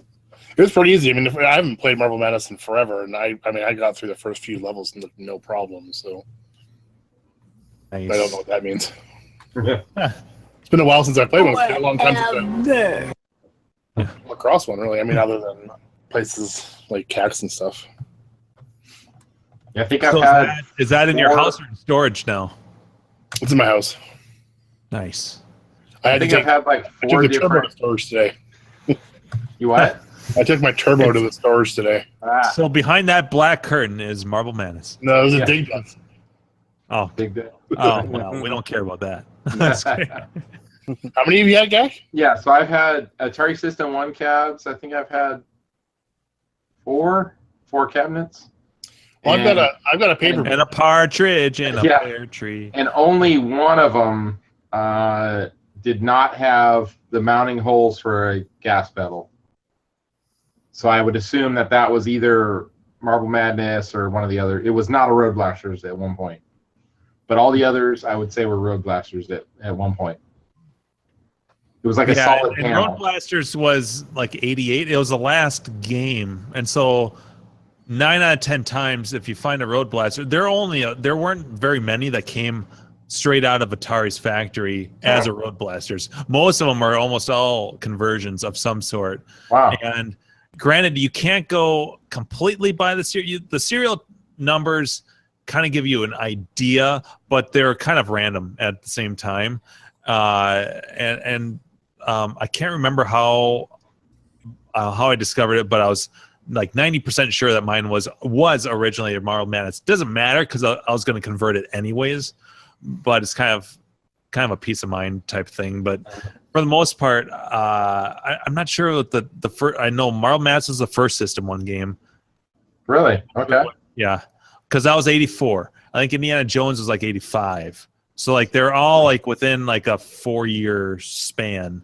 But Road Blasters was the last. I'm surprised it was that long of a span. I would have guessed like all the same year or within 2 years at the most. Yeah, I think Road Blasters was late 80s. It was either, I should look that up right now, but it was. I mean, I swear I want to say by like 86, 87, everything was JAMA, but I could be wrong. Maybe it was later than that. You also had a championship sprint that I almost bought too. Road Blasters was, okay, I stand corrected. Road Blasters was 87, but still. 84 to 87. Yeah, and then, okay, so Marble Madness was 84, Indiana Jones was 85, so was Peter Packrat and Roadrunner, and then 2 years later, Road Blasters comes out. So there's, isn't that strange? There was nothing in 86. Yeah, there's championship a 2-year sprint gap. 86. That's, they must, maybe like, well, we should release one last game on the System 1. Yeah. I mean, I like Road Blasters. I think now if I came across one, I would just keep it that way and have another System 1 cabinet. Mm-hmm. I have like no Road attachment. Blasters a lot. It's a fun game. I did. Yeah. I would love that fucking cockpit. Oh my god, that cockpit! I was just gonna say that. Except I don't fit in them, but it's still fucking awesome. Yeah. That weird like screen. Where that's like the longest cockpit ever made. It's like a magnifying glass. Yeah, the magnifying glass screen. It reminds me of when the Game Boy came out and they put out this accessory as a magnifier. Yeah. The virtual Game Boy or the magnifier? The magnifier. Oh, okay, got it. Like the regular Game Boy, and then they had the, because a buddy of mine had screen, that.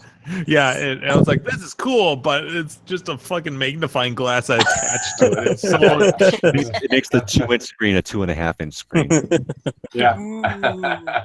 That reminds me of when I bought an accessory for Nintendo for the NES, and it was literally a plastic casing that went over the controller and allowed you to use the controller like an arcade joystick. It put a little tiny joystick on it over the D-pad. Oh. I remember that. Yeah, play it like this, and I thought it was the coolest thing ever. But it was so damn cheap. It was so bad.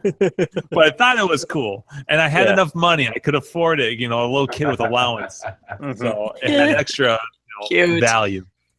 Yeah. See, for me, it was the NES Advantage. I remember saving up. That was awesome. Because a neighbor of mine had that. It was all about like the arcade experience. Those are only the games I wanted to play really on the NES. And so like that joystick and the buttons, Like I remember it had like the slow motion bullshit thing, which didn't work, and the turbo Just button, keeps which pausing the sometimes game. kind of work. Yeah, the pause and pause and pause and pause. Yeah. But like it was playing with a joystick and the bigger buttons. They were still tiny. Yeah. But like the Yeah, bigger that game- buttons, it was like that was the arcade experience. It was like I'm playing like you can play in the arcade. It was. the greatest It thing. was. I liked it for certain games, but not all of them, because like you get used to using a D-pad. Like some games, it feels like they were designed to just use that controller, a D-pad. But the advantage I liked for any shooters, shoot 'em ups. Yeah. And I liked it for Punch Out. Punch Out was and great. a few other games. Yeah. But to me, it was like with the NES, even the Atari. When we had the Atari, like my favorite games were the arcade games on that console. Yeah. Yes. You know, The so thing like, is, to though, me, as a kid, though, the D-pad, that was all I knew. D-pad. That was all. Like most of the time, I would play games on Atari, and then like if our family went bowling or we went to a pizza joint or something, and I later discovered, holy shit! Oh, wait a second. So the game I'm playing at home is based on this game. You know, like it was a mind scrambling thing. It's like I thought this was all there was. Right. Yeah. It was, I remember it being kind of a big deal. I'm like, holy shit, the graphics on this are a little bit better than at home.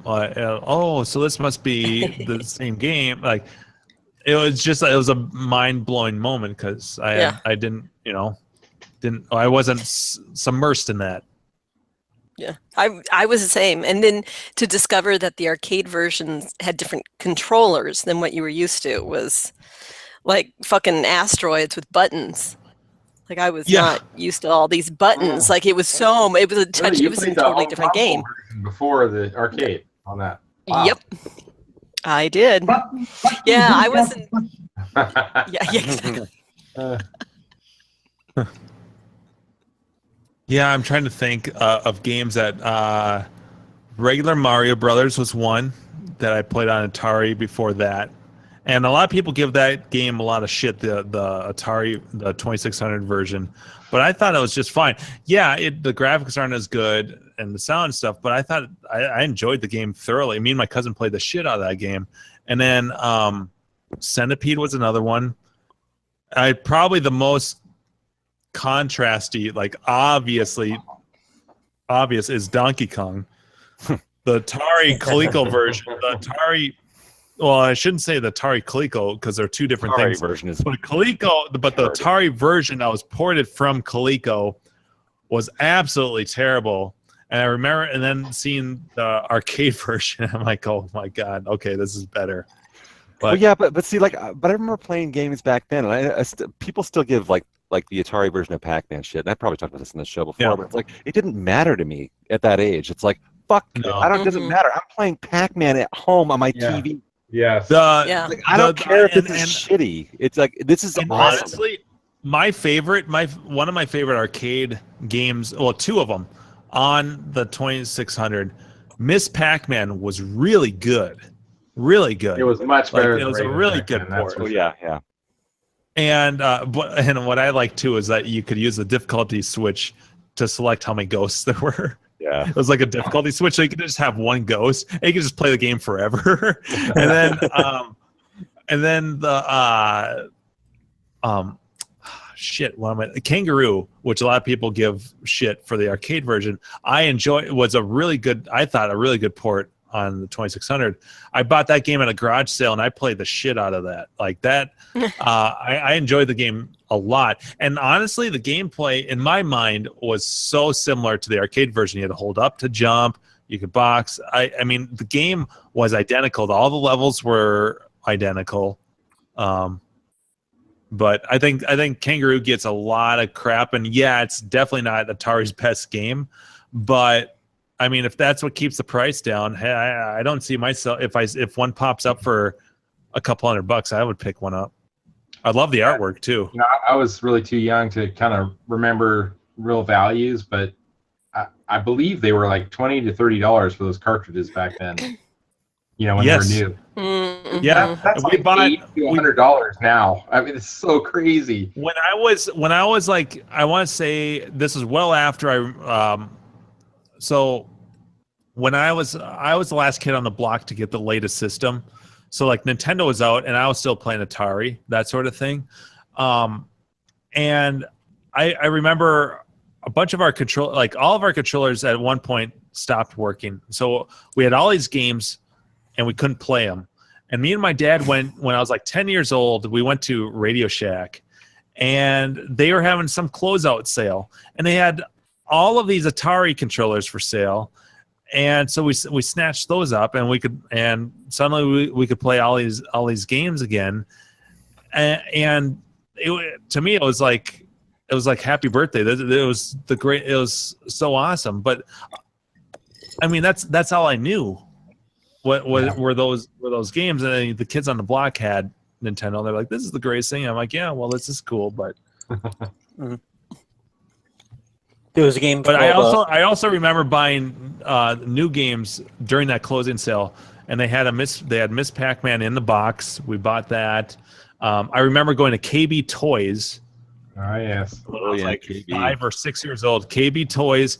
And we bought Chopper Command, which is one of my favorite games ever on the 26, and Keystone Capers. Ah, that's a great one. Yeah, Keystone Capers is my favorite game of all time. Oh, I've talked about that. That's an Activision game, though, right? Yes. Yeah. Yeah. That's a game. That's a game that could be an arcade game easily. Yeah.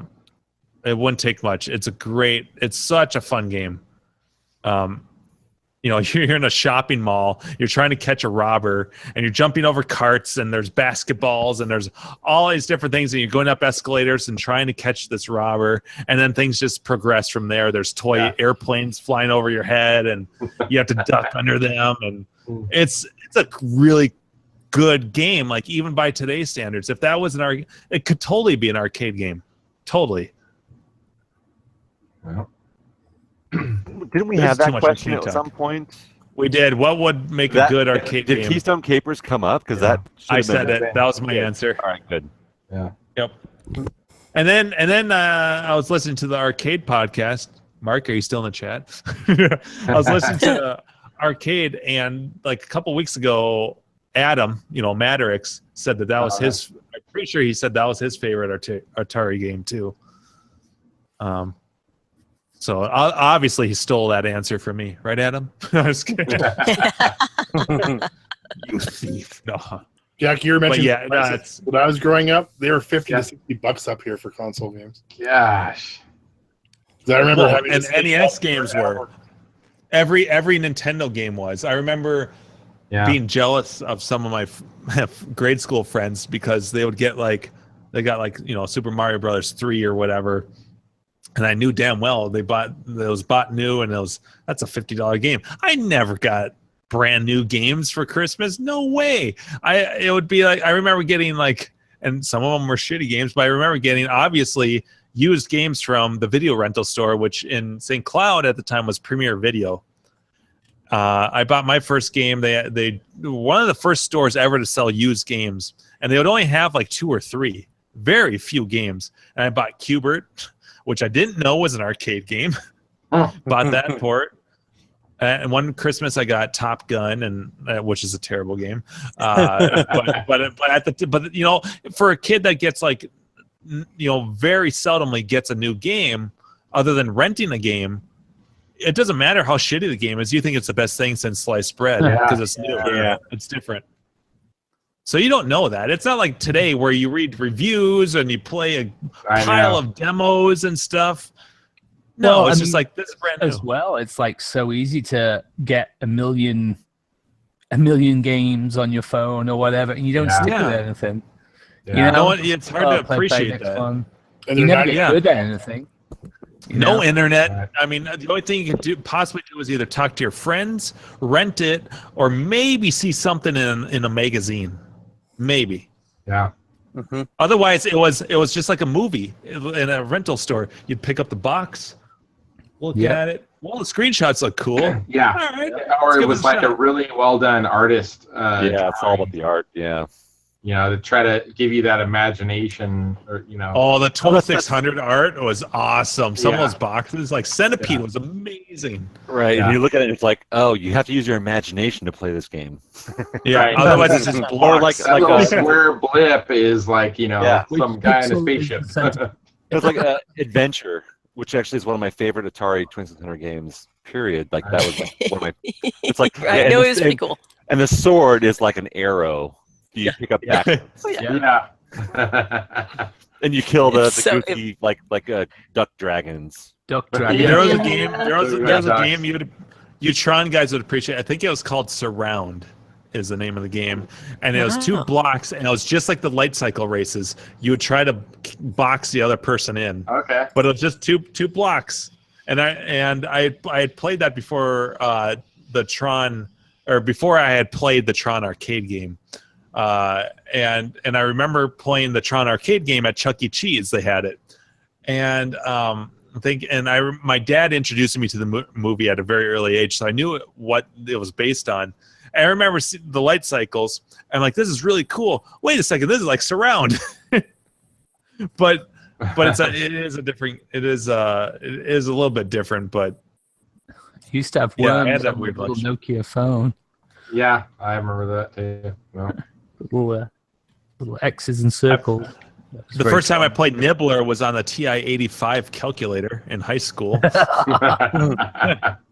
Before I knew that there was actually an arcade game that it was based on. yeah, my dad was still is a computer software engineer type, so he always wanted the high tech computer stuff. And when we were little, he didn't want to mess with the Atari 2600. He wanted the 400 800 system that had the keyboard. It's like a full on computer. But man, the games were so much better. I remember Pac-Man on that. I was like, man, at the time it was like, this is exactly like the arcade, But you do it side by side, totally different. But night and day compared to 2600 for sure, though. The problem with a lot of those old games is that your TV monitors were always horizontal, whereas the games were vertical. Yes. Yeah. And that's why Donkey Kong was really hard to replicate, because you'd always miss one set of girders because they would accommodate differently. Yeah. I had it in television, and that's still known to be the worst Donkey Kong ever made. Oh, really? I remember a friend getting the ColecoVision when it was new, and again, it was like, this is exactly, precisely the same as the arcade version. All right, guys, we're talking about consoles. I have to post this in the chat. What do you think of that for a price? I would love to own it, but Vectrex. Oh, that's too much money for a Vectrex. Yeah. 5 years ago, those things were $100. Now up here, I know. $40. Yeah. It's sad. I had one, and I sold it on eBay with 8 cartridges, and I let it eBay bids go up. It went to $120. I was like, oh. Were there any? So is that a 13-inch monitor in a Vectrex? No, it's like a It's 9-inch tiny. or something. Oh, yeah, it's smaller. It's than that. okay. Because I was going to ask, were there any Vector games smaller than 19? Oh, There were Asteroids, right? Cocktails. Yeah, there were cocktails and cabarets too, 13-inch. Yeah. Okay. There's Asteroids and Asteroids Deluxe and 13-inch and Battle Zone. Those ones for sure. That's a game that I don't think any of us have. Battle Zone. No. Yeah. Yeah. Well, yeah. I'm Well, just I mean, not- Brad's got 17 of them, but I mean, I'm outside of that. Honestly, Yeah. there's been a couple around here that have come up for sale, but I just don't like the game. Hyperspace has one. I don't know if it's working in the It floor. seems like they're always 800 to 1200. Yeah, my, it's not I'm working like, no, mine. I'm my- like a my- 300 or 400 kind of guy. Yeah. Yeah, my folks, when my parents got our first Windows computer, it was a Windows 95 machine, and it had 5 arcade games on there. One was Tempest, one was Battle Zone. I'm trying to think what the other 3 were, but I remember Battlezone's awesome, like the original. PC. so yeah, and so you're using keyboard and space bar and stuff, and I'm like, ooh, it's like Pseudo 3D, tanks. Again, these are all things that I played, even though this is mid upper 90s, 95, 96, and I'm playing these games that I knew were arcade games, but I'd never played the arcade game before. So it's kind of another one of those weird things where I'm playing these on a platform other than where it originally came from. Mm-hmm. Although the next couple generations from us, that's all they're going to know. So I guess it's not that crazy. Because chances are they're going to be playing Donkey Kong or any of these other games that they hear about on their computer well before they played in an arcade or on a cabinet. Yeah. Mhm. That's true. This is too much arcade talk. What? Let's talk about something dirty. Mule mentioned Long's Drugs, stocking 2,600 cartridges. I mean, they were everywhere. Long Duck Dong? Stores. Oh. Yeah. Oh. I'm not 100% sure, but I think even some grocery stores had them. Yes. Wow. Well, back in the day, everybody had those. Yeah. Especially Atari 2600. Yeah. Hey guys, it's getting a little late. I gotta. Okay, Leo. Yeah, Oh, it's Leo, not gonna get over there, man. Crazy fucking late for you, dude. Yeah. We'll chat soon. Talk to you next week. We'll see you next good. fucking Good week, night, buddy. Leo. Absolutely. Yeah. Toodaloo. Right? Overlap. Yeah. Safe travels. Be sure and tell 'em Large Marge sent ya. Nice. Yeah, I remember seeing all the 2600 games though behind the counter at like KB and Radio Shack. I was like, "Woo, we're getting a game, Daddy!"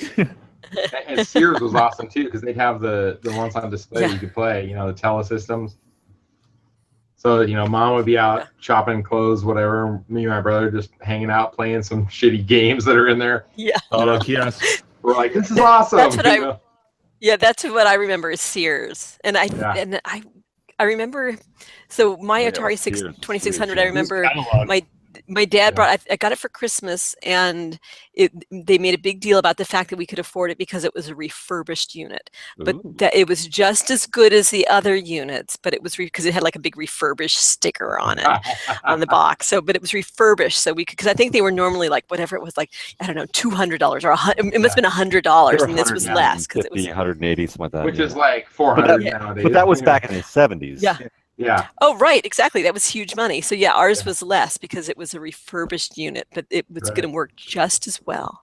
Yeah. But yeah, I remember going to Sears, and yes, exactly. That was my experience. It was so weird because the Sears, the telesystem ones, the cartridges had numbers on them. Yeah, they did. Like it was early cartridge ones. number 56 or 02 or whatever. I'm Like you had to pick up like a whole 867 collection. 5309. I'm like, why? Why did they do that? And they were so generic, the labels, They had the plain, just printed text labels. Yeah. They didn't have the graphic labels. Yeah. But that's how Sears was able to pay less for them and get them cheaper. Yeah. I suppose, right? So I miss the days of the Sears and J.C. Penney catalogs. Yes. Oh my god. the Sears was like the Sears catalog was like this fucking big. Oh my god! And Yep. the, So and the was the toy J.C. section. Penney. You just flip back to the color, yeah. until you got the toy section, which is all in color. And you're like, God, Yep. I remember being like 7 years old and taking like 3M Post-it notes and tagging everything that I wanted and be like, "Here you go, Yep. Mom and Dad." here's my Christmas list. Where all your dreams come true, and then as you get to be around 12 or 13, it's the lingerie section, right? Yeah, pretty much. Wait a second, these pages are missing. and they're all stuck together. Wait a second. I don't remember the name of it, but there's a website you can search that actually someone scanned all of those old Christmas. Yeah. And I've looked through them. It's crazy. Yeah, Arcade Outsiders, I think, at one point talked about that link. But it's like some retro. Yeah, you're right though, Brad. That's awesome. I told my folks about that actually. They're like, I remember you always circling things and marking up the pages and yeah. Well, I really wanted those toys. You had to hit I was a good boy that year. Jimbo, you're mentioning those, game magazines like electronic games and stuff like that back in the day. The things I read about that is there'd be games that you'd like, oh my god, I totally want this game. But then I found out that, I mean, a lot of the basic games went everywhere, but a lot of the games were to only to certain regions where they thought the game would sell better. And so there'd be like a game that I'd want, but it wouldn't sell up in Canada or in the western side of Canada. It would only sell like in the eastern side or in New York area. Oh, you couldn't get it. They just never sold them here. It sucks. And that's why you started traveling. No, but if you actually, it's funny because if you look on eBay and if you're searching, if you ever, if you collect I collect in television games still. And I have almost all of them, but when you're searching for a certain game, you'll see that when people are selling them, they're all like back east. Nobody on the West Coast on the U.S. is selling them because they weren't really brought out to the West Coast. Yeah, could be. Yeah, that used to frustrate the hell out of me as a kid because I always, I want this game, and never ever found it in the store. And of course, I remember at school. At school, it was kind of. They were interesting, and I wasn't big into the sports ones, like the football handheld games and stuff. But the guys that would have like the miniature arcades, like Pac-Mans and Galaxies and all that, it's like, are you rich? Like, just how do you afford that? It's so awesome. Like their miniature arcade machines they bring to school. Oh yeah. The only friend I had that actually had a bunch of those. I think he had 3 or 4 of them growing up, and I used to thought they were cool, but. I mean, they were like $70 back then. Yeah. And it's and he didn't have a console. He didn't have an Atari or Intellivision or ColecoVision. That's what he had. And I was like, well, why would I want that? Because I have all these games. I had like 25 games for my Intellivision and ColecoVision, and he only had like 3 or 4 games for his little things. Right. I like the consoles. Yeah, that's so much money back then, too. Mm-hmm. You're talking like $100 a game by today's standards. Yes, for sure. I remember when the Intellivision console came out. I think it was $399. Yeah, $400. Yeah. Well, yeah, NES. My dad. Okay, so our 2600 that we have still has the original box. My dad used to work at JCPenney's back when they still had a sporting goods department. To put that in perspective, he sold guns at JCPenney's. So, so my dad bought when we got our Atari. The 2600, the Atari. He had the original box. He bought it. It was marked down like 5 times. Wow. The original price tag, and this is early. This is like what 82 maybe. Original price tag on it is $150. And you think about it, it's like holy shit, that was a lot. It was marked down like half price after like 5 markdowns, but holy cow, I love seeing those price tags. So I'm like, that is so much money. Yeah. Yeah, craziness. It's nuts. I remember when I got my Atari 2600, I had the Intellivision first, and then Intellivision came out with an Atari system changer where you could plug it in, and then you could play Atari games on your Intellivision. Oh, yeah. But when it came out with that, it was the time when the Intellivision 2 came out, and it didn't work on the Intellivision 1 unless you had you send it in to upgrade a chip on it. But I had the Intellivision 1, so when my dad or parents bought this, or Santa, whoever it was, got this thing for me. Santa! And I plugged it in, and it didn't work. It ended up being that my dad took it back to the store, got me an Atari 2600, and like a whole bunch of games because the Atari system changer was like 3 times the price of an actual 2600. What the fuck? Yeah. Oh, but he bought it for me because that's what I really, really wanted. But I didn't know. It was like 3 times the cost as an actual 2600. So that's what I ended up getting was an actual 2600. But I got a bunch of games with it because he'd already spent all that money. So he just got me games for it too.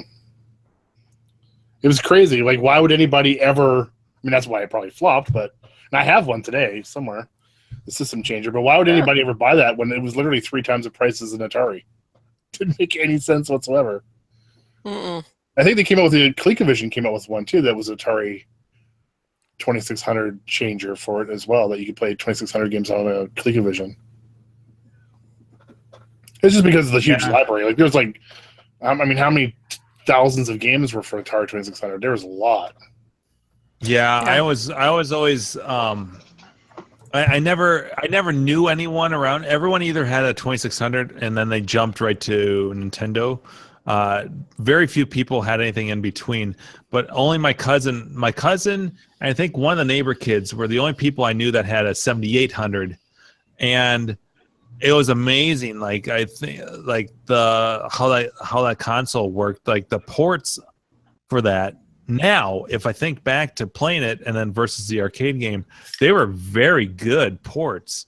I remember playing, obviously other than Xevious, my cousin had like Commando and Miss Pac-Man stuff, and they were so close to. 5200 was pretty fucking close. Yeah, it was really impressive. 5200 it competed with the Atari 400, 800 XE. Yeah. It says I just searched. They made 470 individual Atari 2600 games. But with all the variations and everything, it's like 2,000 or 3,000. I think there's like a way more. I want to say. Yeah, there's a lot individual imports and bootlegs, all that different labels and stuff. Maybe. Yeah, all the completists that have to have everything. Of the paddle games, though, I'm trying to think. I think my favorite was probably what's the one where the guys were in a circus, like on a board? Circus Atari. Yeah, Atari. That was fun, and that's based on an arcade game, though, isn't it? Isn't that something else? It's like balloon something because you're hitting balloons at the top of the screen. Yeah. No, but yeah, kind of similar concept. I think it's based on an arcade game, but that was a lot of fun. And I remember hearing the sounds like you'd hit the balloons and it'd be. It sounded like someone farting, kind of. You know, Which you're gonna love as a kid. Oh, of course, yeah. You just look down on that page. It shows a list of all the games for it and all the different manufacturers of the games. So Atari themselves made 119 games. Jungle Hunt was really good on the 2600 too. I remember playing that across the street before I had it. I got it as a birthday gift, Jungle Hunt, brand new. I was excited, but my neighbor next door across the street had Jungle Hunt, and I thought it was the coolest game ever. The sounds, well before obviously I played the arcade version or Jungle King, but I thought it was very. I mean, the levels and stuff. It's a very good port. Yeah, it doesn't have all the levels on it though, right? It's got 4. No, it's got the 4. Oh. It's got the vines, the alligator swimming, the rocks, and then you have to jump over the native, or I think those are the only 4 levels. 4 levels. It's all 4 of them. Yeah, I'm looking for the 2600 version of it. And the image of the art is like this guy.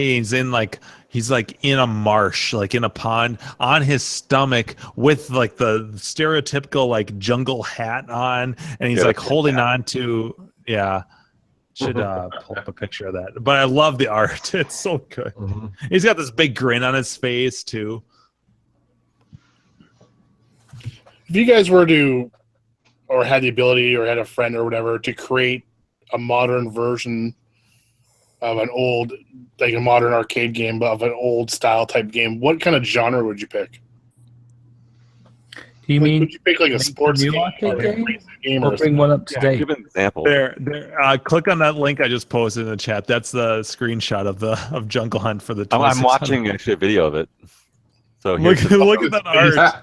Big old gap in front teeth and mustache. I know. He's a hipster. It's almost creepy now that I think about it. But like, yeah. One alligator's like his tongue up his side of his face there, all looking at his lips. He's got these big ass cheekbones that like come on to you. Yeah. Big old stasher. And the two natives with their spears. So if you look at the video, like you can see like where like the sprite issues, like Pac-Man, where it had like where stuff would disappear flicker or whatever. Yeah, the flicker would disappear. But it almost looks like it has parallax kind of scrolling going on some of these, where it's like that there's a double layer of background. This can't be 2600. Yeah, this is way too nice. That's what I'm saying, though. It was a damn good. It has 2 layers. They just spent more time developing it, or whatever, got better. Because there's games where they. I gotta listen to the sound. That will verify, because I remember the sound.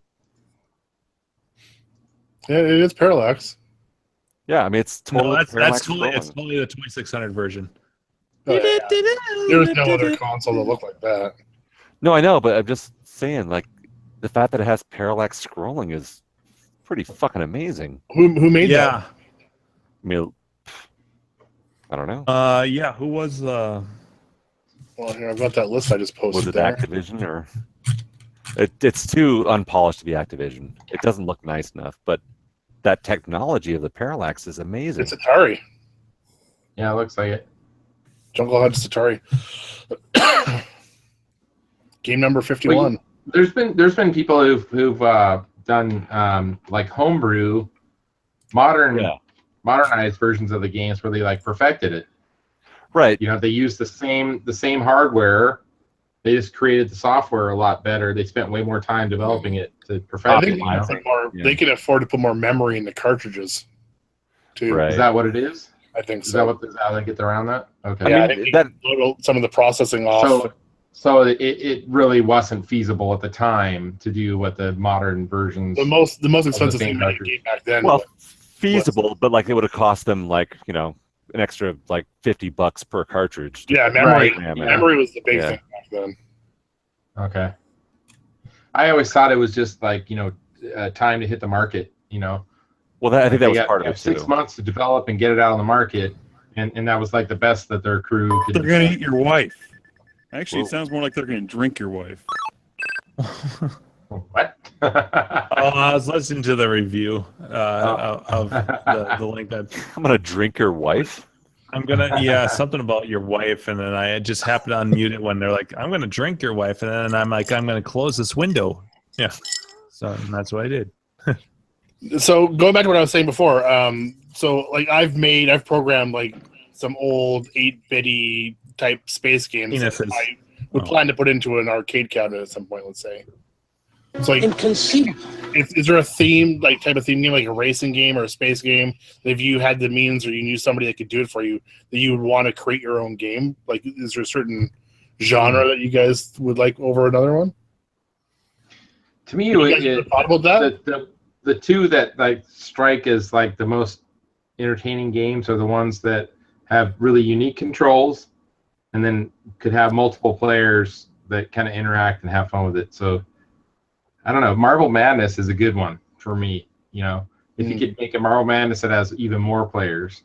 So I know I've talked about this before. Like a puzzle type game, then. Is that what you consider Marble Madness to be a puzzle type? I guess. Yeah, because I mean, the big world need another platformer. So I will agree that like platformers don't need to be done again. That's kind of been explored. So yeah, puzzle games, adventure games. Sorry, Ghostbusters is fucking gonging. I like games where it benefits you to have more players. Yeah, Midnight, the high score. Where it's a significant. I gotta play a game. Where it's a big benefit to have more people playing. Midnight Madness. So like a co-op. Yes. Where a co-op, but it's like retro, like a retro graphics and retro sound co-op game. That'd be badass. The big ingredients for me are a game that invites more players, and a concept that's simple to pick up and hard to master. Yeah. So those are the ingredients. That's what sucks people in. So Jimbo, like Cosmotrons, we played at CAC. Yes. So the easy game to understand what's going on. The vision I would have on that is a variation, but instead of it being like Gravatar, it's Marble Madness. You have 4 or 5 players. But I would make a change to the Cosmotron. It was fun to play as a bunch of people, but didn't necessarily benefit you to have more people playing. And it was easy to understand what was going on and difficult to master, but the gap was way too big. Yeah. It should be a little bit. There was too much going on. They need to too intense. That's that new they game, need right? to. Yeah. But they were trying to. He was trying to do a Kickstarter, was he? Maybe, but he's been doing a tour. He went to Grinkers. He was at Seattle. Was he? Yeah. Okay. He had a Kickstarter. He had a Kickstarter to try to get that game made, and it didn't pass. Yeah. That's a difficult market to group fund. So I would love to play. What's it? It's not Arkanoid Returns, is it? There's one version of Arkanoid that came out in the mid '90s, like years later, and it allowed for a co-op, 2-player. You got two different paddles. It was on the Tato 3 F3 hardware, and so you could play together. Yeah, I would like to see something like that. That would be badass. It's horizontal, right? And it has two rollers. Yeah. There's one that's popped up on Craigslist. Carrie's probably seen it. Over the last 2 or 3 years, it's popped up multiple times.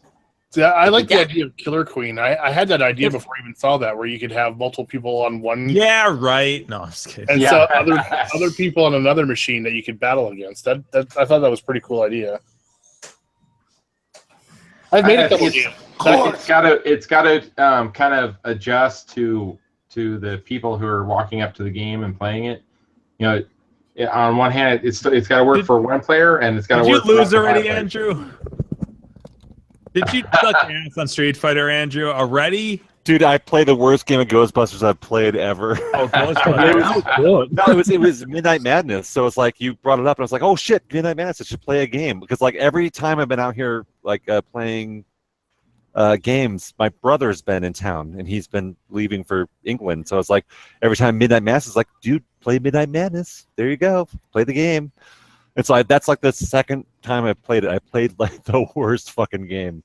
That was. I haven't played it yet. Oh, mine. It's gonged like 3 times tonight, but I haven't played it yet. It's awful. Well, it gongs to show you the high scores, but it also gongs right before Midnight Madness starts.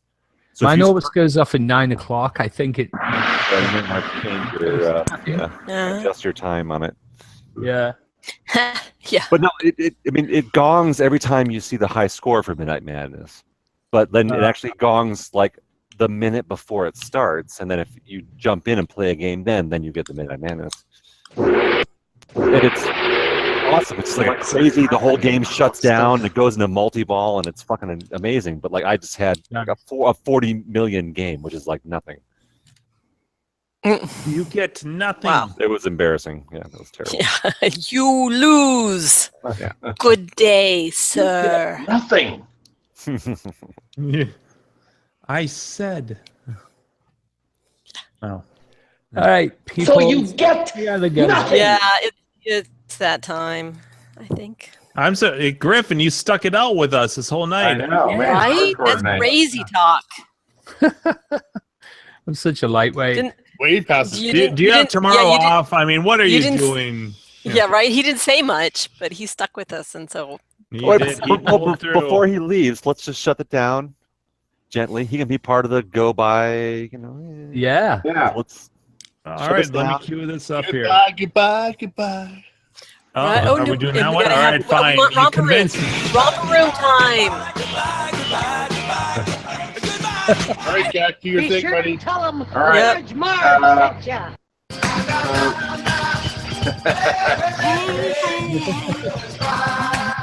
We actually had a lot of arcade and console talk tonight. We did, yeah. Tomorrow, Indiana You know, Jones. it was probably like 20% inappropriate talk and 80%, relevant arcade and console talk. tonight. Actually, we had a lot of fucking. We need to turn that around next week. Fuck it. Right. I had a lot to drink, and we still kept it in arcade world. Like, what? Jim, what's wrong with you? You're the derailer. Yeah, I know. I blame it on Xevious. Yeah, it's all that game's fault. So we got Greaseball, aka Sasquatch Kyle, Time Runner, Mule. Who else we got? Frizzle Fried, John S. Dickus, Cora Barra. C-Bar, yeah, Cora Barra, new one. That's pretty much trying to figure out the language barrier there. Oh, no, I think French. Problems with that? Yeah. French? Oui, quoi, je ne comprends pas. Je ne comprends pas le français. French? Did you say French? Oui. Brendan Collins. Does I'm anybody not know French, Brendan but- Collins? I give it a 10. Also, I lied, Gak. Collins was fun. Like Chinese Yeah. Brian Frober, we all love you and we miss you. Come back next week. Yeah, let's play some Street Fighter, dickhead. Yeah, right? Bastard. Yeah. Francis, get your ass out to Denver. Yeah. Yeah. FC Francis legit cabinet. Kunsic. Cunt cakes. Cougar cakes. Francis. Yeah. It's Francis. We love Francis. Yes. Francis. Yeah. Yeah. We love even if he Francis. was only going to be here for a few minutes. Let's see. He calls me darling. He calls me darling on Facebook. It's very cute. It is. He calls me darling. He does. He calls you darling too. I know. You tell me how And much you know all the rest of us on there, of course. But yeah. So thank you all for coming out. We love you. We'll see you next week. And it's probably going to be pretty much shit show. Let's talk more about Denver and get hammered next week. 2 days before Denver. So. Yes. Yeah. Oh my God. I'm not working.